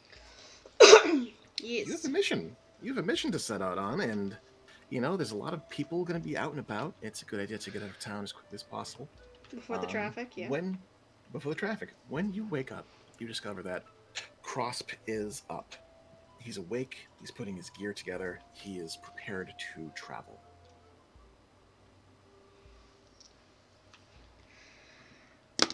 You woke up extra early. Well, the early bird gets the worm, I guess. fair enough. I think Bones has got all of her gear packed, and all she needs to do is like get dressed and put on her armor, and she's ready. She's pretty used to rolling out of bed and then going places. Alrighty. So you get your gear, you roll out of bed, you get your gear on, and you both embark from the tower. Crosp leaves a list of notes, different instructions delegated to different people within the tower. Passes by Fleming, has a brief conversation, and the two of you set out. Make your way out of Nyanzaru through the front gates and out to the old road. Crosp kind of cups his hand to his brow. He's got a backpack slung over his shoulder. He's got his book at his side. He's carrying at least one wand on him and several water skins.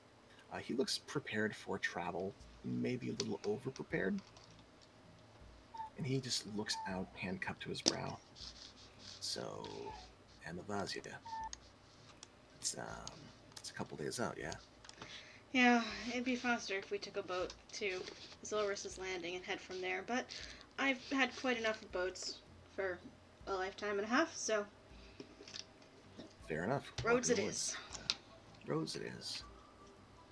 So you guys make your way down to the old road, and you guys walk. For several hours you walk. The sun eventually reaches its highest point in the sky, and you guys break the tree line, making your way to the old bridge. You find that it's being patrolled. There are guards out and about, keeping a wary eye for highwaymen and zombies and all the like. It's a fairly well-patrolled area. The entire path into the woods is relatively well-patrolled. This area is... they try to keep it safe from the undead, considering that they are on the cusp of undead territory. And so far, things have been pretty good. Make your way deeper into the woods and eventually cross the river that leads to the area surrounding the Darkling Tribe's domain. Feel free to place yourself on the map.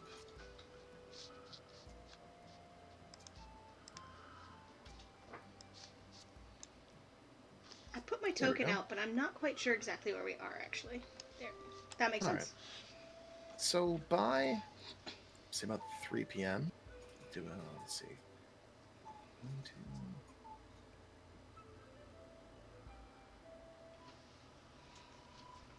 I am still a ranger, if it makes any difference for travel speeds. It does. It does, actually. So instead of getting to about here, you do manage to cross through into the jungle proper and find yourself on the road leading up to the Sunken Sentinel at about the 8-hour mark in your journey. By that point, it's well into the afternoon. It's early evening almost. The sun isn't even close to setting, but you guys have been traveling for about 8 hours, and you are beginning to get quite tired. Well, Crosp is getting quite tired. Yeah, I'm not going to push him the first day. Yeah, you are canny, and rest is kind of an option for you. You guys begin to break camp for the evening. Do you take watch? For sure. For sure. For sure. Actually, Bones is just gonna stay up. Gonna stay up and catnap off the exhaustion? Yeah. Alright, give me a perception check as day transitions into night. In the hours leading up to sleeping, you shoot the shit with Crosp, and he works on the amulet project. He has brought his jeweler's kit out, and he is continuing to work even though you're camping.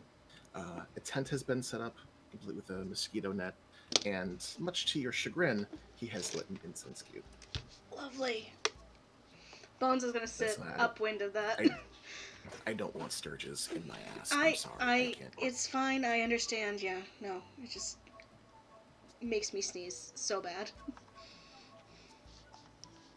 All right.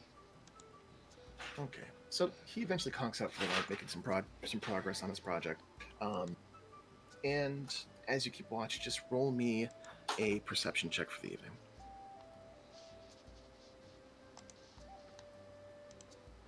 20. 20. Okay.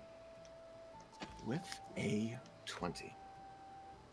The evening is quiet. Very quiet. You hear a number of wild birds abruptly go silent at one point. From roosting and quiet chirping, they go dead silent. Crickets and frogs and other small creatures making various noises all seem to get very quiet all at once. You hear the sound of a distant noise, a shuffling sound, the sound of movement, the sound of breaking through the brush. And then you hear the sound of as something is thrown from the air in the distance, through the air in the distance. You hear a heavy thud.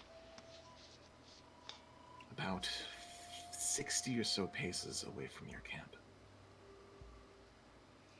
So, did it sound like a bow? Can I roll a check to figure out, kind of have an idea of half of what that is? Yeah. Does it sound like a bow?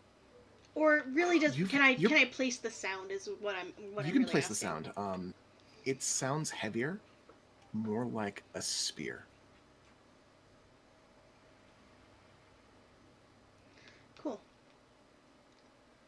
I will call out. Someone there? There's a moment of silence. There's the sound of cracking and a faint squelching noise. Oi there! You got a pulse? I do. I'm glad to hear it. There's some sound of shuffling, some sound of footsteps. And from the darkness emerge a couple of tabaxi, male and a female. They appear to be wearing leather armors, and they do not appear geared for catching and trapping. They look like they are militants. They look like they have daggers, and they have golocks. They have spears. Female has a number of arrows poking out of a quiver and a bow and arrow. And they approach. The male inclines his head up to you. You are breaking camp right close to the undead territory. It is a foolish idea. Well, I don't sleep, and we can run if we need to. I suppose not sleeping is in your favor. This is your camp. It is. He rubs his chin, and she looks you guys over for a moment. Well, you didn't make a fire, so that's a good idea. You got some sense, at least. Some. The male turns his attention back to you, and he looks you over and kind of squints, and... Yeah, come a little closer. Yeah, I'll walk closer. He keeps a comfortable distance. He stows his spear away. He dusts himself off. Yeah, I'll put my golocks away. Obviously, they're not a threat. And his eyes are drawn to your forehead. And he pauses. How are you dressed currently? So if you're asking if her hair is covered, it is. It is pulled back and scarfed. But she's in her regular adventuring leathers. Black studded leather. Yeah, you're Dark Moon. Yeah, I am. He seems to nod. She seems to be scrutinizing slightly. They don't seem to recognize you off... She doesn't seem to recognize you off the bat. Are they both Dark Moon, or...? They appear to be Dark Moon. He bears a moon-shaped symbol on his left cheek. Hers is just a circle near her chin, which is the full moon. His is a crescent, hers is full moon. They both have the same tawny, spotty, brown-colored fur, which blends into the dark very well. I'm Solstice of Summer. My mother was Fire in the Distance. You might know my stepfather. And brother. He inclines his head to nod. Give me 1 second.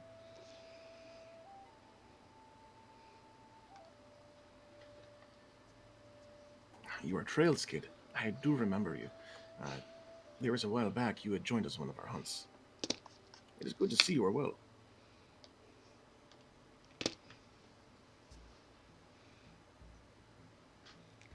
Hold on, I gotta roll a wisdom saving throw. Sure.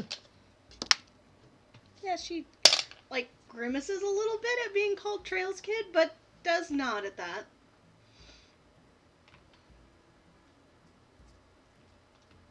Yes, I think I've been on a few hunts with various tribe members. We're heading to Amavasa, actually. I see. He kind of rubs his chin slightly and looks you over once more. Looks back at the camp that you've set up. Well, we have taken care of most of the shamblers. Do you have any need for protection during the evening? No, but if you're welcome to join us if you'd like. Always safety in numbers. It certainly is. We will continue our rounds. But do not be surprised if we approach in the morning. Sounds good.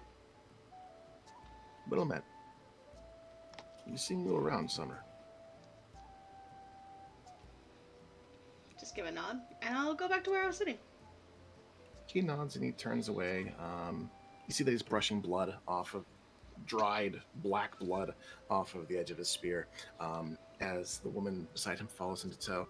And they do have some hushed conversation as they walk past away from you. You've got keen ears. I was about to say, with my passive perception, or really perception, because Bones would be listening. Yeah, with your passive perception, he seems simply surprised to see that someone from the commission is out here wandering about. But it seems that she's returning home. I wonder what her story is. Are you sure she is one of us? Yes, she is one of us. She is Trails Kid.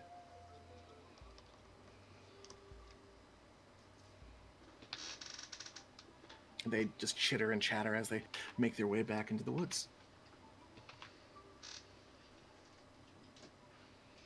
Yep, Bones is gonna take a deep breath. This is fine. All of this is fine. She definitely likes being called Trails Kid. The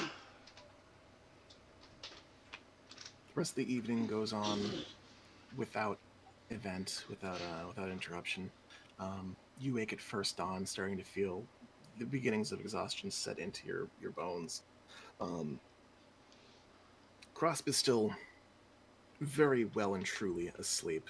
Nothing has approached or attacked you during the evening. You catch a quick cat nap. I'll wake him up before I catnap. We're not leaving the camp unguarded. You trade spots with him.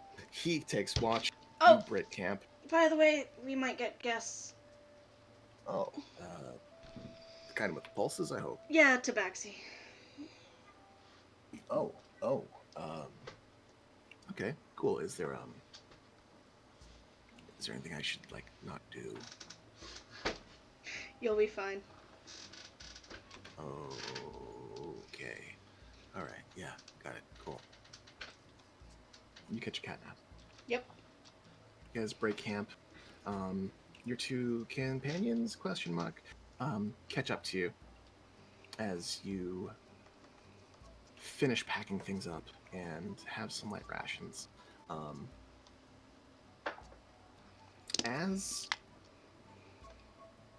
As you guys break camp, you do find that the woman, the female, does have a large lizard, meal-sized lizard, kind of hanging from a pole from her shoulder. As they approach, you guys have already broken camp. We had thought to bring breakfast, but it seems you are already breaking camp. Yes, in a bit of a rush, I'm afraid. Yeah. I suppose it is more for us. I'm sorry I didn't catch your names last night. One moment.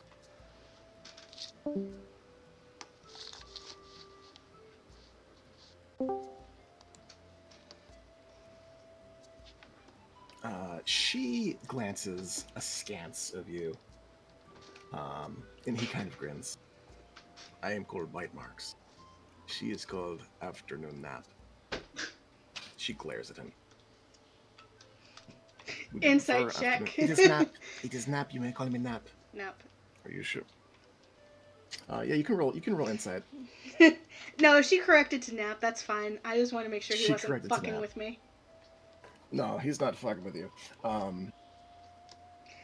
So Marks and Nap introduce themselves. This is Reginald Crosp. They look him both over and nod a little bit. You are from the city with the... Yeah, Arcanist Reginald Crosp. I study things. You are a student of things. Very, very interesting. It is downright compelling. I study magic things and culture. It is a lot more interesting. We do not do much magic, save for the soothsayers, perhaps the chieftain herself, and a few healers. Is that still Stone? He nods in your direction. Yes, Stone and River. She is still kicking. Much to the chagrin of some, but much to the delight of others. She is a firecracker. She is. Always liked her. He smiles and nods in your direction. He then gestures toward the road with the butt of his spear. If you were hoping to make it to Amvasia by nightfall, we can get to move on now. Sounds like a plan. And so they kind of lead the way as you guys fall in tow, and the ranger that you are, you kind of muscle back and forth to, get a little quicker, move a little faster. You learn a little bit more about your new companion. They are less hunters and more wardens. They patrol. They are part of the team responsible for keeping the undead area. And you learn that over the course of the year, it's been getting harder. There have been losses. Not huge losses, but a lot of simple mistakes have led to some rather unfortunate accidents. The Grove of Remembrance is grown larger than ever this year.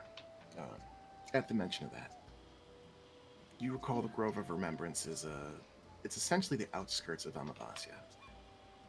The dead, the Tabaxi who fall, the bodies do not remain. They don't bury them. They burn them in a funeral pyre, and the ashes are often brought, they're ritualistically brought to the outskirts of the city, buried, and trees are planted upon them.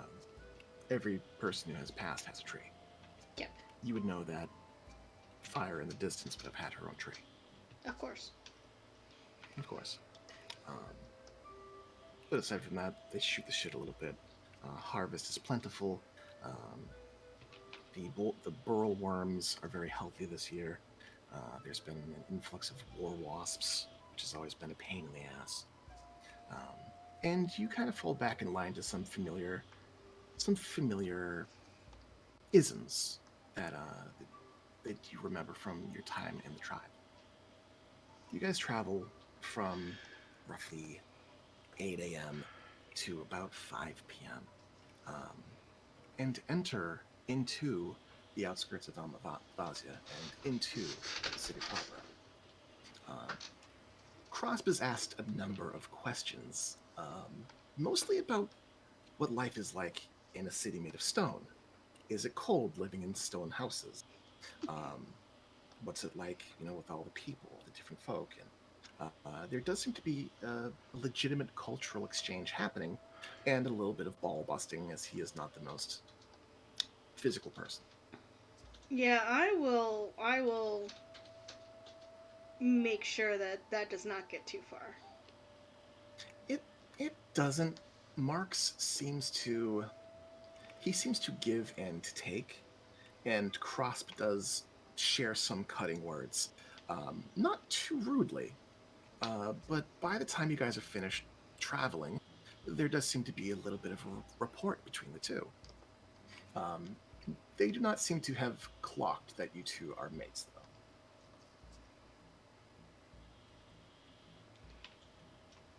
Yeah, that's fine. I don't need to push that.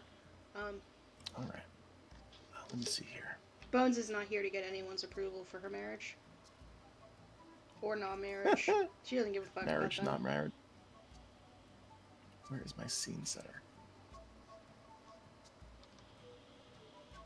Just a moment. Activate. Here we go.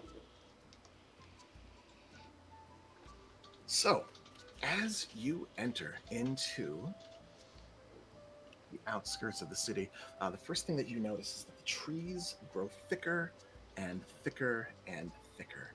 They grow taller and taller. They're gnarled, thick roots digging deep into the ground, twisting, turning, and tangling. They are thicker than most buildings you've seen. The only thing that comes quite close to the dimensions and the girth is the lighthouse. And even then, some of these ancient roots appear taller and broader. From one of these large trees to a grove, eventually the canopy kind of closes up on top of you, filtering only faint dim light in below. You start to notice signs of your kin, other tabaxi moving out about, going about their business. The city of Amavasia is a perfect balance of civilization and nature. These grand trees dominate this several acre wide city with these robust dark wood trunks that reach high into this solid canopy above. The branches of which appear twisted and braided as though they had been aided. They hadn't quite grown this way, but had been bent and twisted by hand. The second thing you notice about these large trees are these grand, somewhat misshapen, round burls that grow along most each and every one of them. Some of these large burls are just a few feet off the ground, while others are affixed close to the canopy, and each of these craggly wooden spheres is easily 10 feet wide at the smallest. Some of them are positively massive. From the distance as you approach, you can see these burls are hollowed out, and there appear to be portals, windows carved in the sides, decorated with fabric or left open to reveal the inhabitants moving within. Above you, you see bridges of woven vine and branch that connect these burls together in a sort of highway, or a city above the city. The paths are decorated with fabric and shining things, rocks, coins bartered from overlanders, the occasional treated bone or polished wooden trinket. The architecture is well displayed and decorated with their arts. Though you can't really pinpoint any one aesthetic, it's a mismatch of everyone's personal belongings, their personal designs. The jungle floor itself is blanketed with well-cultivated short moss and grass, with neat paths drawn from just the foot traffic. Shrubs and wild bushes grow between the clusters of trees, providing not only cover from a distance, but numerous berries and fruits are seemingly free to pluck from them. Occasionally, you see a young tabaxi dart and pounce out from one of these clusters of bushes, only to chase or be chased by others around the same size, across the roads, down the road, bounding into one another, back into the bushes. There's numerous young tabaxi who seem to be playing this battle royale of tag. It's a game of chase, a game of pinning.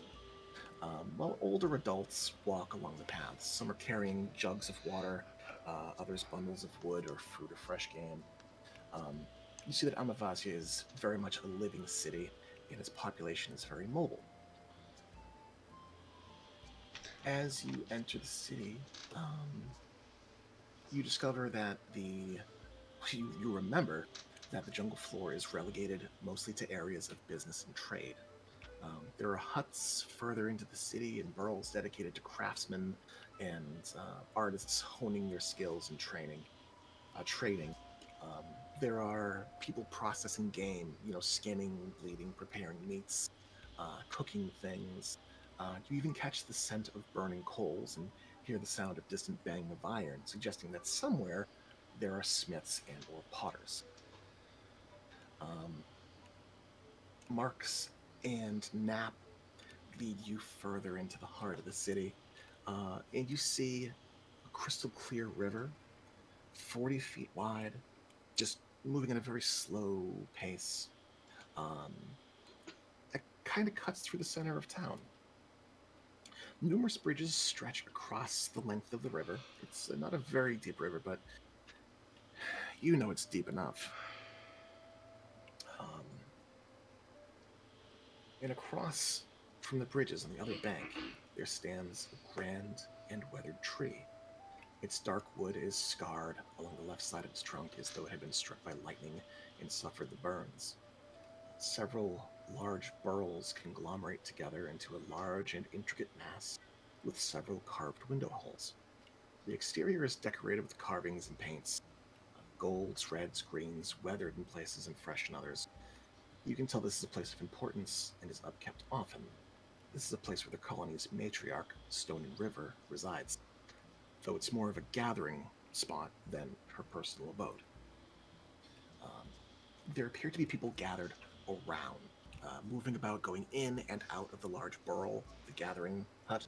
And there's just an air of purpose, not quite panic, but an air of purpose, as things are moving quickly in this area in particular. Cool. I'll fall back to be in step with Crosp. I did not imagine it was anything like this. How do tree burrows get that big? You literally live in trees. That is incredible. Let's say they literally live in trees. Sorry.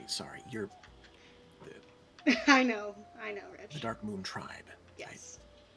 They say that elves live in trees, but it's it's wooden beams and I come from a bars, and long line of living in trees. Yes.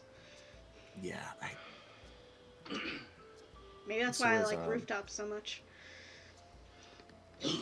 So as Crosp asks you about the burrows and the trees, you are familiar with the culture of the Dark Moon enough. You lived with them for a long time. Yeah.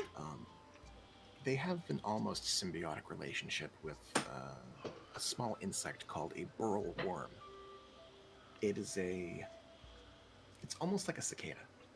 Once introduced to a tree, it'll burrow into it and gestate for several generations, and it'll emerge as a burrow beetle.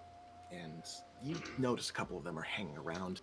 They're fist-sized, iridescent beetles that kind of make a loud buzzing noise when they fly, but they don't move very fast. And it can be kind of surprising when they kind of into the distance. I'll point him out to Reg. That's how the burrows get so big. And he nods and he looks it over, and I don't think I've ever seen one of those. Yeah, they're burrow beetles. They burrow into the trees, and after years and years and years, come out. And then you hollow out the burrows, and wow, okay. Nature, she provides. Wow. With a little nudging. With a little nudging. And as you guys sit back and discuss matters, you see that Marks has pulled someone aside off the street, and they're discussing things, and it grows somewhat tense. You discuss things with Reginald, and you're kind of focused on him. But I'm keeping an eye on that. Yeah, you're a rogue. You're a rogue, and you're a ranger, and something catches your ears as Marks quietly but surprisingly exclaims, "Poisoned? How?" Yeah, Bones is immediately up and approaching. So you get pulled right into the juicy goss as Marx is discussing things with the younger Tabaxi, who proceeds to explain. Stone was with the party of the burrow wardens. They were implanting the new larva, and we're not entirely sure. Suddenly, war wasps started to descend from the sky. They must have been too close to a nest. They must have wanted to eat the burrows. And he gestures back toward the gathering burrow. She's there. She's being tended to by some kind of mystic had arrived in town. Medicine, man, person. They are treating her now. They have a number of the roots that we do not have access to. She is being helped. Yes, she's being helped. She's just in a lot of pain. Well, war wasp stings will cause a lot of pain. Sorry, I'm checking my shit to see if I have things that might be helpful. But I think the answer is no.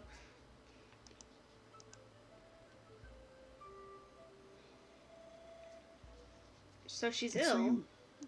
I'll just ask. I'm gonna butt fuck in. Marx turns back to you and he nods a little bit. He nods slowly. It seems Stone River has been stung by a war wasp. I do not know if you have ever been so unfortunate as to receive a sting from a war wasp, but they are non-fatal. But it is not pleasant. The venom, it makes your skin and your limbs burn. She is racked with pain right now. But you have told me that there's a healer with her. There is a healer with her.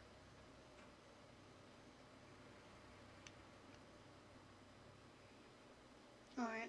I had wanted to meet with her, but if she's not well, perhaps I should postpone that for a little bit.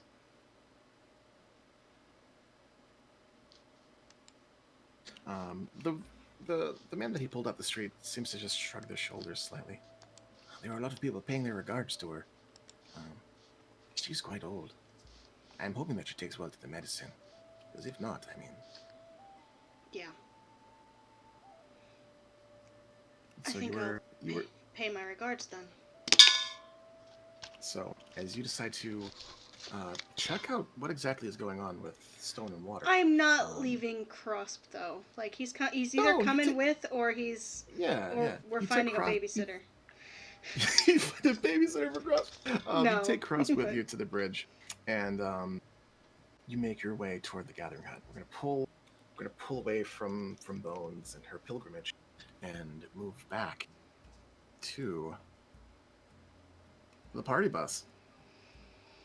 So, 40 miles an hour that thing goes? Jesus Christ. Yep. So you guys get to the river ruins by like 3. I think. I don't know. Math is a construct of the mind. Roar, you remember the location based on the geography and what you had seen around it, and also the crystal clear water below. You can see from a distance, before you turn up all the muck, the almost checkerboard of stonework beneath the water's surface. You see the large slabs of stone. They don't quite jut up to the surface of the water. They're maybe like what looks to be 10 feet down. As you approach, it appears to be 20 or 30 feet down, based on the water's refraction. But you anchor the boat nearby, and by anchor, I mean you just tell it to stop moving, and it stops moving. And you find yourselves in the location of the river ruins.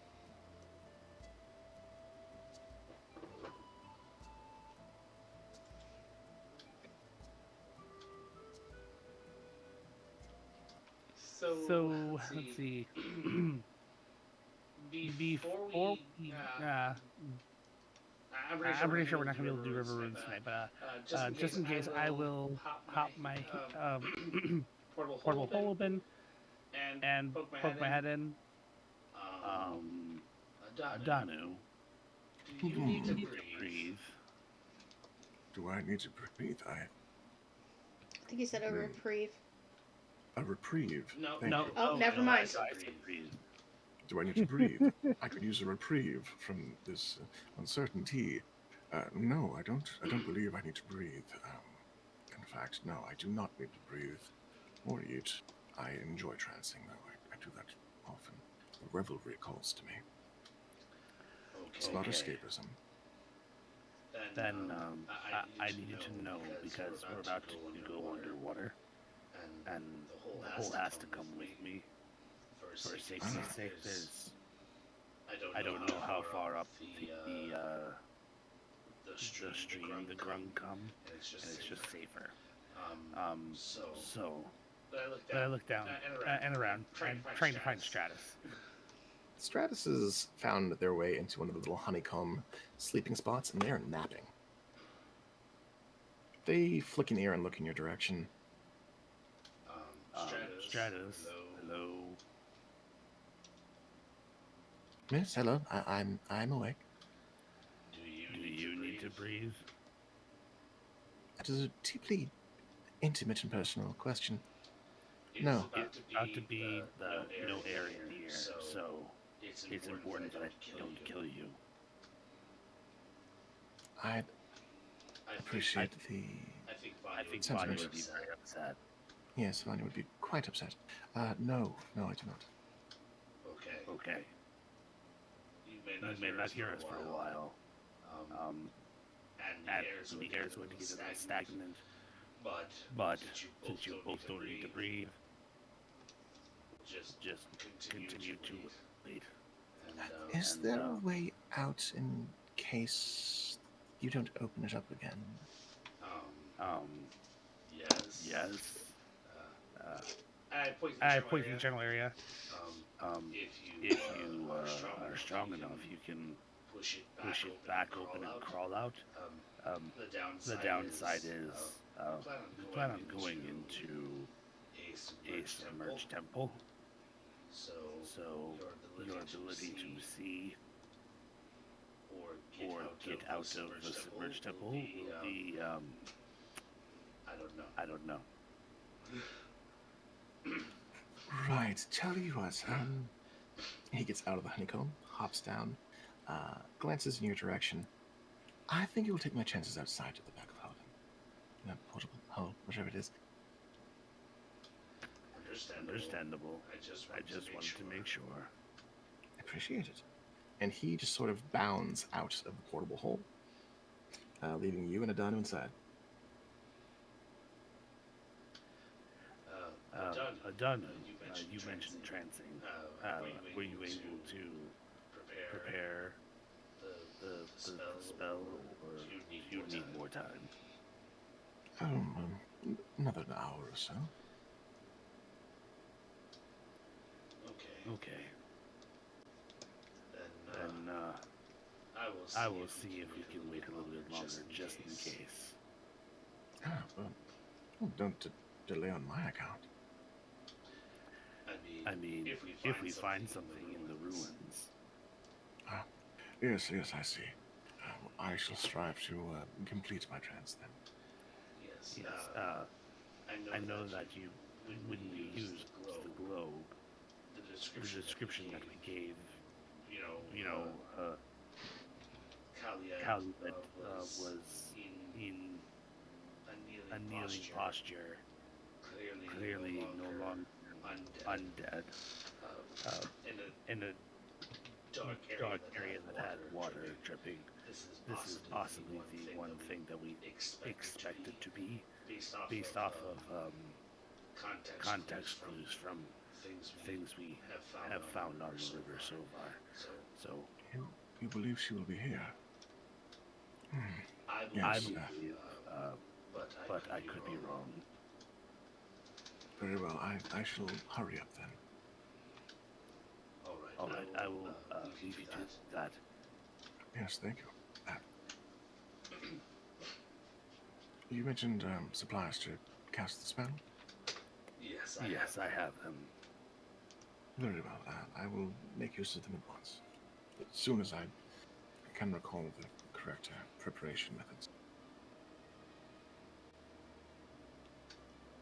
Certainly. And I will exit out and get the boat. I do get it like set in the water and kind of geared so it's not stirring up the water. All right. We have about an hour before Adanu will be ready. So we're going to rest and prepare. So if there's anything that any other preparations you need, please do so. I don't know if any of you have fears of water and want to stay above, but Last adventure got me very wet, so I think I will stay aboard the ship this time. I point to Karn, and then say, Karn will be able to cast a spell that will make anyone who needs to breathe air able to breathe in the water. Of course, myself, Gallium, and Karn do not need to breathe, so we can max as many, get as many of you as needed that want to go with us. I don't need to breathe either. It's just optional. Excuse. Wait, what? Sorry, I'm fucking with you now. I have to breathe. This would hope so. That's what I thought. Kind of fleshy. Roar, you see Gallium raises his hand politely. Yes, Gallium. If you will be going into the ruins and you will be going to the ruins, who will be watching ship? You can stay if you like. Vanya just said that she was staying, which means that her skeletons are staying, which means that her Stratus is staying. I don't know if that's enough to be sufficiently safe, but I will you could also stay stay. on the ship. And Verdi is staying. Verdi will stay on ship, and Vanya and skeletons and cat. Da, is good plan. Don't forget Verdi's cat. And I point to Natasha. Yes,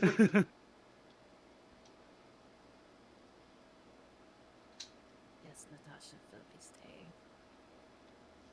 And I there is imagine Edith. Auntie Edith will be here as well. She just grunts and nods in your direction. So there is a lady, the Edith, and there is Frodman. That is seeming like good party to stay behind. I actually look over at our frogman. Hold up. Do you His water? throat swells up. I rather do quite enjoy water, yes. Do you want to come?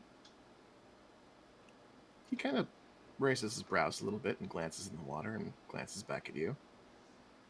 I could use a swim. All right. That sounds settled. Do you need to breathe? Directed the bulg up. Yep. Eventually, Thumbs up. he gives you a webbed fingered thumbs up as you guys begin to prepare. So you guys wait for Adano to finish his trance so that he may cast his spell. The hour goes by relatively uneventfully. A number of colorful birds appear in the trees to watch you from a distance. A couple toucans, a couple cockatoos, those other tropical birds and such. The jungle is very much alive. There are plenty of animals on the banks, occasionally look in your direction. Some large lizards.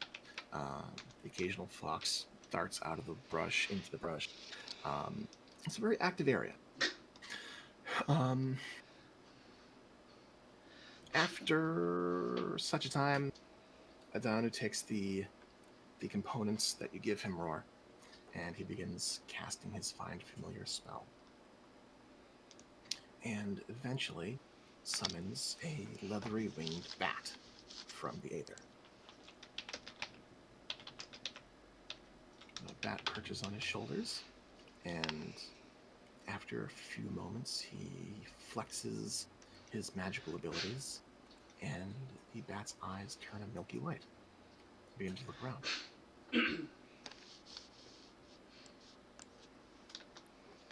Adanu speaks. Oh, it's remarkably well kept in here. I do what I can. He goes to stand with the bat on his shoulder and begins to meander about, kind of feeling his way. There's a little bit of a disconnect between seeing from his shoulder versus his hand-eye coordination. Finds his way to the desk, looks it over, brushes the book over, takes a seat. Oh, yes, this will do nicely.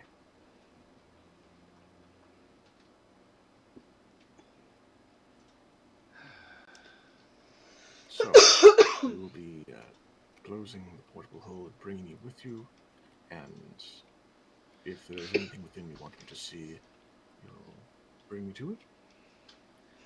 Yes, that will be the safest methodology. Very well. I will abide by this, yes. If Cowlet is in there, I should very much want to see her. Indeed. I know how close you were. I figured, if we find them, you might want to spend some time. And if we can give that to you, that would be good. Don't let me hold you back. I shrug. We are ahead of the group that we are moving with, protecting, sort of. So, we have time. Again, I am indebted to you. Thank you.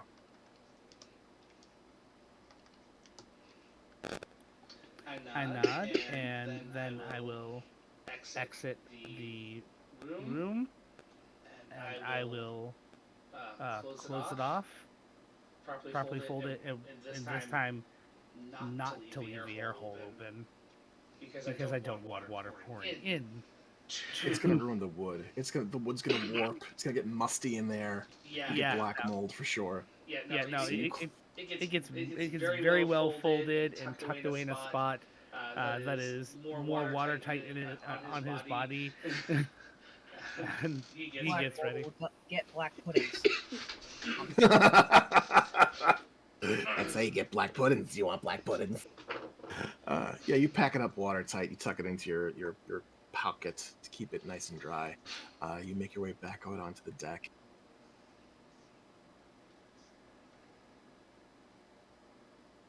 You can see clearly from the deck the stonework underneath the water.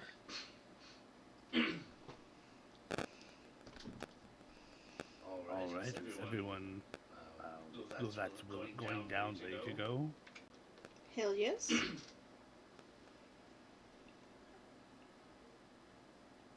I'm leaving my cloak on board the ship so it doesn't get weighed down by water, and I just raise my spear. Helena's just gonna wear a full plate. Just gonna, hey, water breathing. Let's do that. So this is like the first time y'all been down here? At least the first time I haven't been down here. So, I mean, I've been in this area, but I haven't been down there. I think Biff and Bones had gotten fairly close. Biff had found the hole. Biff definitely. Not so sure about Bones. She was too busy trying to catch a fish. Well, maybe I can transform into something that'll help the things go on, and if something's down there, kind of keep people from getting bitten by the fish. That would be very helpful, especially. The stranger can transform. Oh yeah, he's real good at it. Also, he can tell animals to fuck off. I'd rather tell him to just go away and be cool, but I guess fuck off's a thing I could tell him. We all say fuck off in our own ways. So, a really important question just occurred to me. Where is Mbanji's Jaggy? I didn't ran away in the middle of the night. Come on. Mbanje, what did you do with your Jaggy, if anything? Well, of course, the Bajin brought it with them. There is a pink and purple leathery hided reptile of a kind sitting neatly. Give me an animal handling check, please.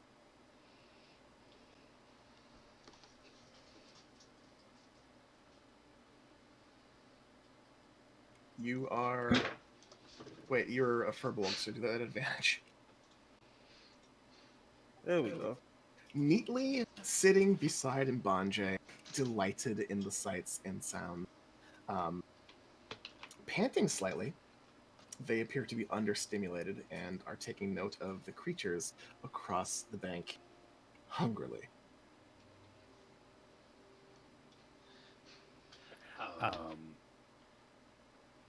Your pet will have to come with us and pull its own weight.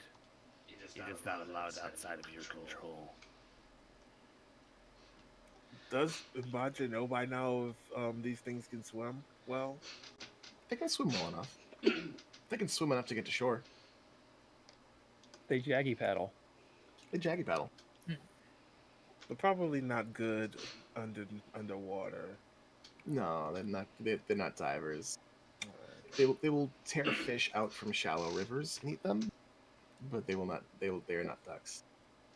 And Baji scratches the back of his head. Well, in that case, I guess I'll stay around, get this little buddies something to do.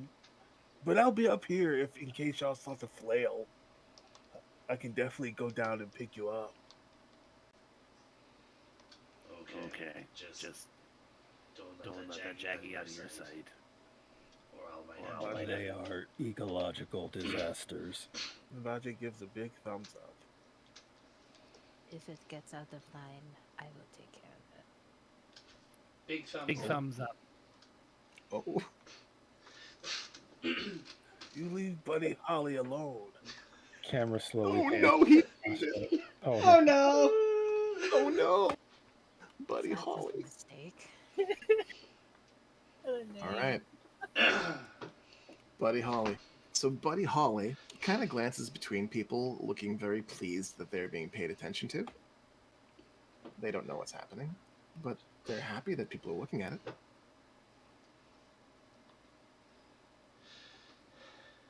Well, Baji, seeing Buddy looking at stuff on the shore, he's gonna go take it out for a swim in the hunt and have fun with it while people are doing things here. Before Mbanji does that, Karn's going to walk over to Buddy and squat in front of it, place his hands on his thighs, and look it directly in the eyes. Then I cast Speak with Animals. And then I'll point at Mbanji. This one is this one's queen. This one will follow that one at all times. It looks back between Mbanje and then back toward you. I smack it upside the head. Whap it upside the head. Roll me an unarmed strike. It's a D6. D6 damage. What are you doing? I'm gonna say probably not like an open-handed slap. Probably just a finger whap. Whap. So as you knock half the life out of this creature, roll me an intimidation check with advantage. That's good because I have no charisma.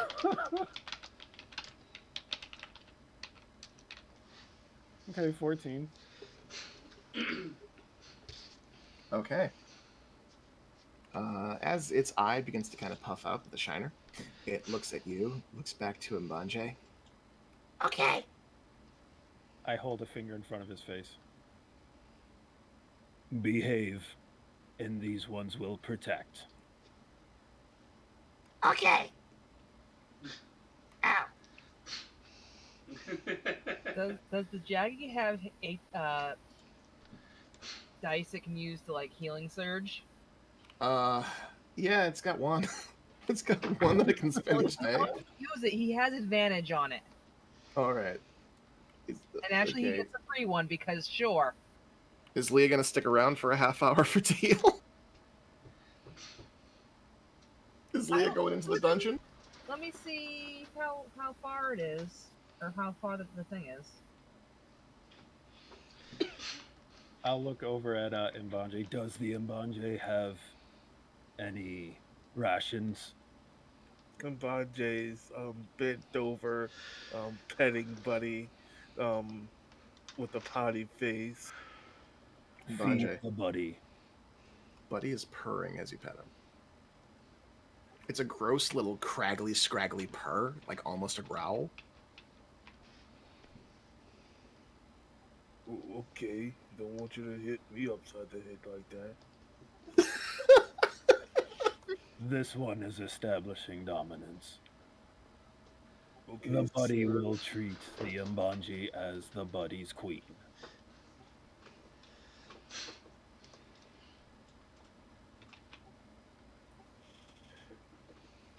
Mbanje goes and takes out some rations to feed Buddy.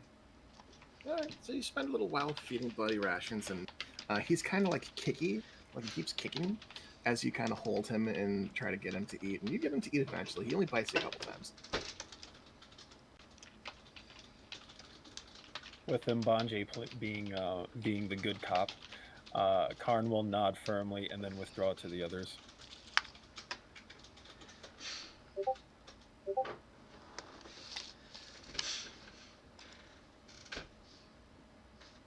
I mean, if we move slowly enough, it's a 50-foot radius for aura thing. So. Oh, and then I'll cast water breathing on those of us going down. All right. So who of all you, who is going in? If Alina. Karn. It would be mildly irresponsible to send you guys down there without the healer, without the main healer. I mean, in a pinch, Alina can heal a significant amount. Yeah, they're not expecting to go down and do trouble. Which is the perfect time for trouble to find them. Oh yeah, absolutely. Alina always so expects trouble, thank you very much. Gallium's going to stay back, but Bulgup is going to come with, because there's too many NPCs. But he doesn't need to breathe. So, those of you who are cast with the water breathing ability, you start to make your way into the water. Bulgup just leaps over the side and whoop, plunks into the water, begins doing that leggy swim toward the stones below. Biff, you hop overboard. This is all too familiar. Karn, you jump over and just sink like a lead weight, as does Alina. Roar, as does Alina. And Leah, well, you've done so good at not getting your nice gown wet. Now it's time to get completely submerged. I would imagine that I probably would have at least picked up like something a little lighter weight, given the temperature here. Oh yeah, we can hash out some adventuring gear for you. You can play fashion frame with Vanya. If Mildly less voluptuous garment for underwater travel. Oh yeah. If Leah is hesitating at all, Biff is gonna pick her up and jump into the water.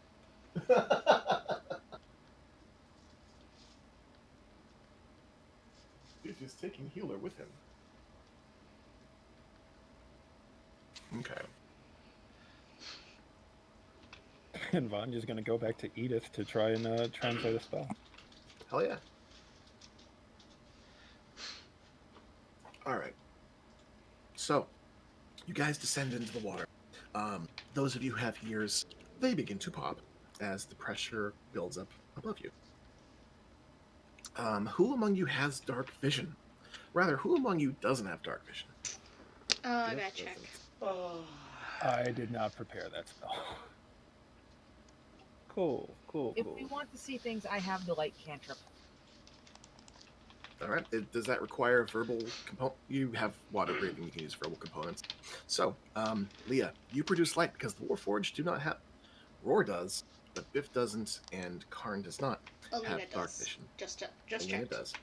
And Bulgup as well seems to be seeing just fine. You approach this slab of stone that's just jutting out of the sand and silt.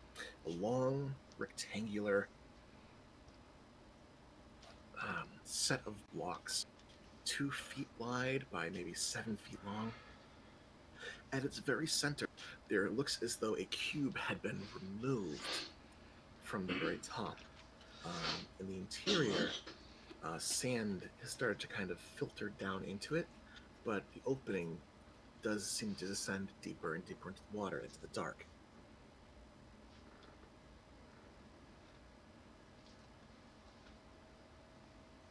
And that's what we're going to call it?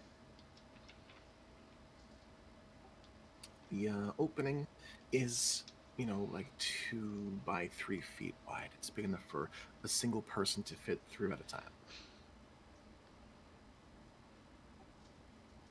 Just gonna try to open it. I'll It's assist. an opening. It's like it's it's like open. Okay. yeah, it's like a tunnel that leads into the darkness beyond.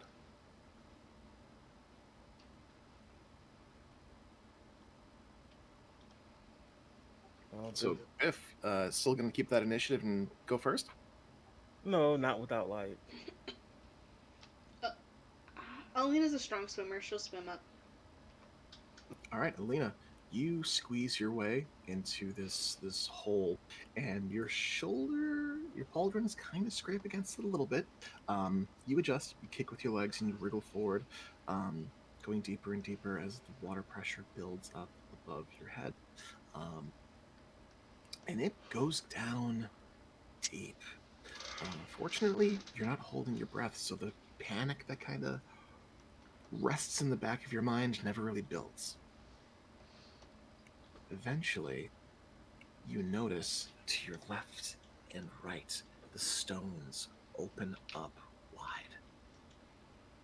A dome-like structure stretches out in all directions, and it appears as though you are entering from the ceiling. 10 to 20 feet deeper, you find what appears to be solid ground.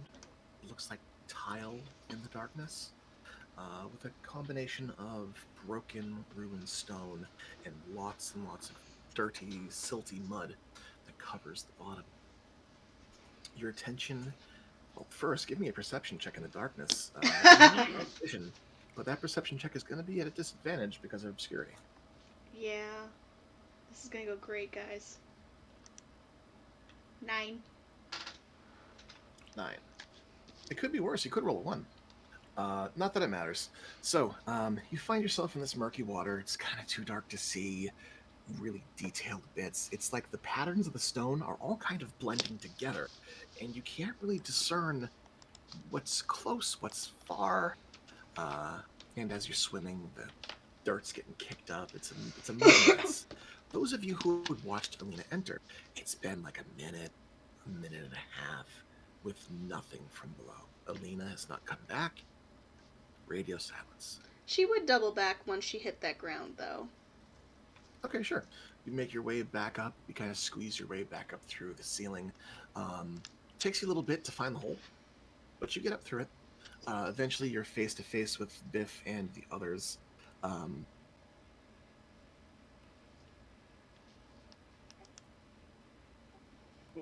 Well, Biff would, while Alina was gone, Biff would have been trying to see how well he can talk in his underwater. Yeah, you find that you are unable to really communicate at all. So once she returns, he's gonna do a thumbs up, then turn it the thumbs down, back and forth. I'll do thumbs up and then mime hard to see. Yeah, you get it across. You get it across well enough. It takes you a little bit, but Biff, you get the impression that it's dark down there. While Alina was down there, knowing how dark it was going to be, Roar would have found a few pebbles on the ground and using his tinkering tools, quickly etched in some runic and such to make tiny glowing objects that would at least give them some visibility. Magical tinkering, fuck yeah! So you create 4 pebbles of light, or 5. Your modifier is 4. 5, right? 4. You create 4 pebbles of light in your palm.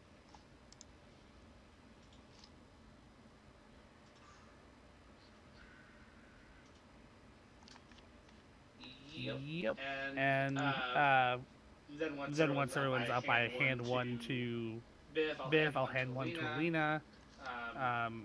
And who else is there with? Does Does Bulk Bolt have dark vision? You see You see Bulgup's eyes have turned this inky pitch black, and he just kind of holds out a hand to you and shakes his head. Then I hand one to Karn.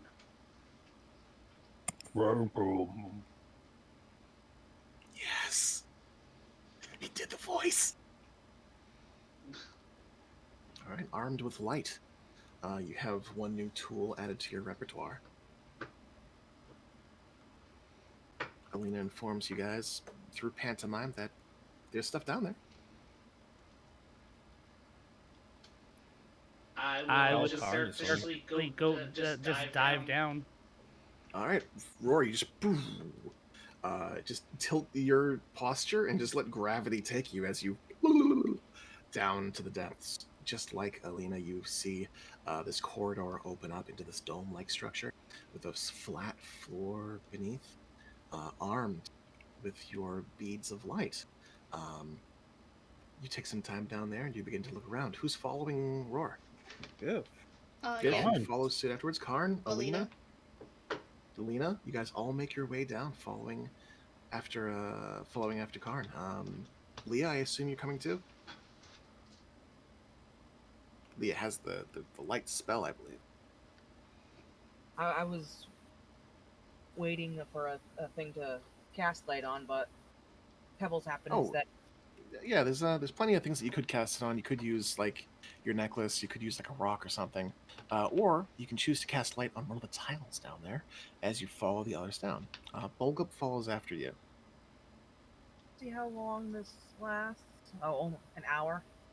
Just a little longer. I'd do it on the tile. That way we could just find our way back to the base. You never know. Actually, you know what? We can cantrip as we go because it's a fucking cantrip. Hell yeah. So, you get to the bottom. Roar, you move out. Alina, you move out, and you'll kind of spread around with your light sources. Leah, you produce boom, like a Michael Jackson video, a single tile of light glowing with a pale white light, and it illuminates the area. Ceiling tile. So, unlike Michael Jackson, it's like evil Michael Jackson because it's the ceiling, not the floor.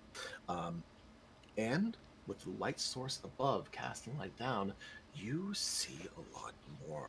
Alina, details that you had not recognized before begin to resolve themselves. With your dark vision and the added light, you don't need to roll a perception check. You see twisting and turning carvings along the walls in the shape of thick, intricately designed serpents. They lead down one of the sides of the dome that you're in, and you notice that there is a point where the dome cuts off, almost like it's a half wall from the ceiling down.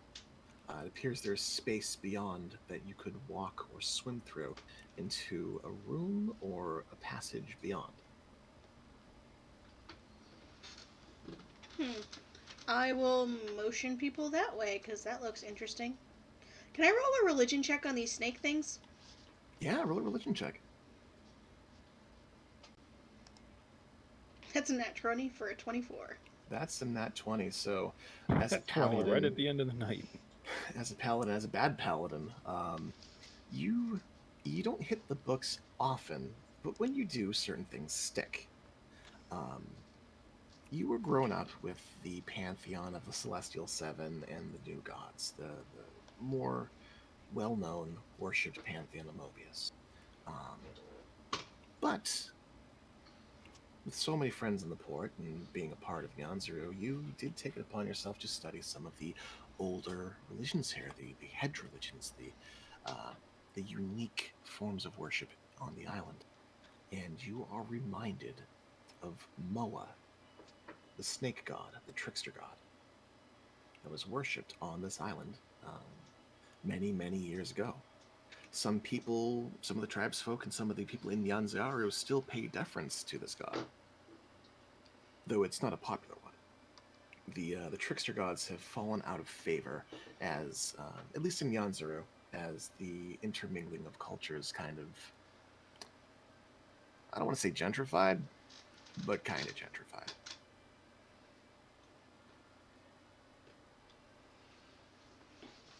Okay, good to know. So So is Moa like a god of something? They are a. Let me check real quick. 1 moment.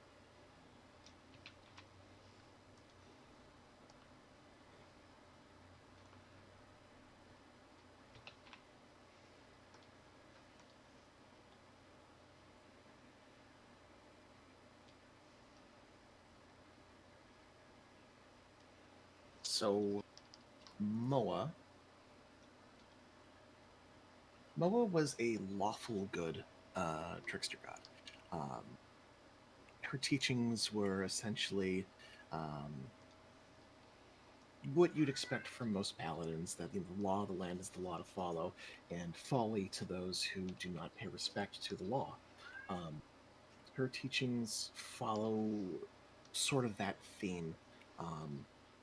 She is turned to for those who live on the river, those who associate themselves with water, whether it's farms and the like, or really if those who want a bountiful harvest, who want certain weather to happen, they are a nature god. They are a water god. They are associated with rivers, fertility, and similar primal forces. Cool, that's fine. Sorry, Alina just wanted to make sure it wasn't like the god of fucking you up because you didn't pay enough attention. Oh, all the trickster gods. All the trickster gods are trickster gods for a reason. They all do have that little twinge of gotcha. But Moa is not known to be cruel, unlike others within that same pantheon. Moa is more about uplifting. Yeah, that's fine. Pointing out you fucked up and then picking you back up. I think Alina appreciates that on a certain level because that's how she views the Raven Queen. That's a vibe, man. That's a vibe. So you kind of lead the path forward. Bulgup follows after you as you guys move under this half wall and along a path deeper into this underground facility, this temple of some kind. The others, I assume you follow after, Alina? I definitely do, but the snakes and stuff, does that actually look like the same stuff from the House of Man and Crocodile? It is very, very similar in design, looking almost as though perhaps the same architects put it together. Okay, but the House of Man and Crocodile wasn't connected to Moa, or... Cause I know there was a lot of iconography, and I just didn't remember if it was... Yeah, there was an embossed depiction of Moa beneath the offering plate back at the House of Man and Crocodile. That place was trapped, but it did seem as though that the traps could all be circumvented by working together. That seemed to be the quote-unquote message. Yep. Then I am actually going to tap. I'm going to double check, make sure I can do this. Yeah, I'm gonna tap Alina's shoulder, and then I'm gonna use message to speak to her and say, "Be careful. This looks a lot like the Temple of Man and Crocodile that we came into further down the river. Um, there were a lot of traps that you had to work together to get past. So please be careful. Noted. Perhaps have someone who can check for traps go first. We have one of those, right?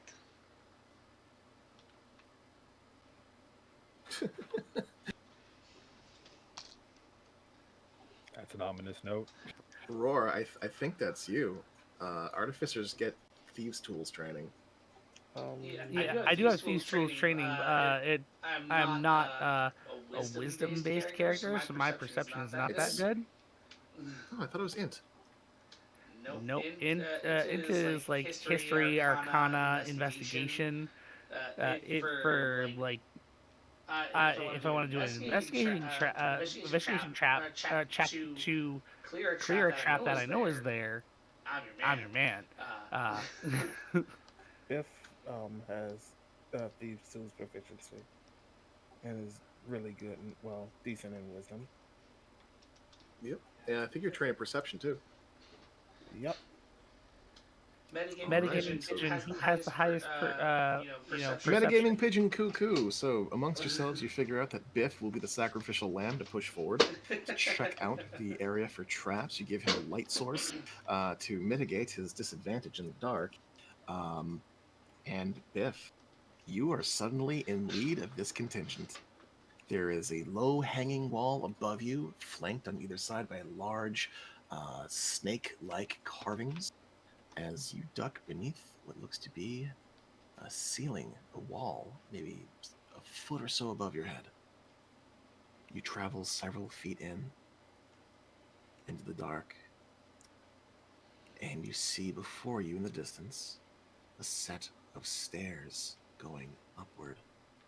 As you put the bead of light forward to guide your path, you notice something immediately above your head. There's a shimmering, there's a wriggling, Oh no. there's a scintillating.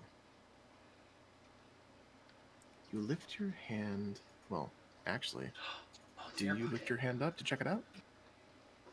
Yeah. You lift your hand up slowly toward this distortion, and you find your hand break the surface of still stagnant water as you discover an air pocket on the inside of the sunken temple. You break the water surface, you look ahead, and see within this grand alcove more sculptures of this snake-like entity flanking and curling around the walls about you, arching around what looks to be a large stone doorway. You can breathe if you choose. You don't have to, but you can. The air is still, stagnant, moldy. You have found the entrance to the river ruins. And that is where we are going to call it for tonight. Yay! Thank you for game. Yes, thank you. Thank you guys for playing. Thank you very much. It was fun. Glad to hear it. Having fun. So you guys now know what's going on. You know that their entrance is breathable. If you choose to change the party to set up shop down here, I will let you guys do that.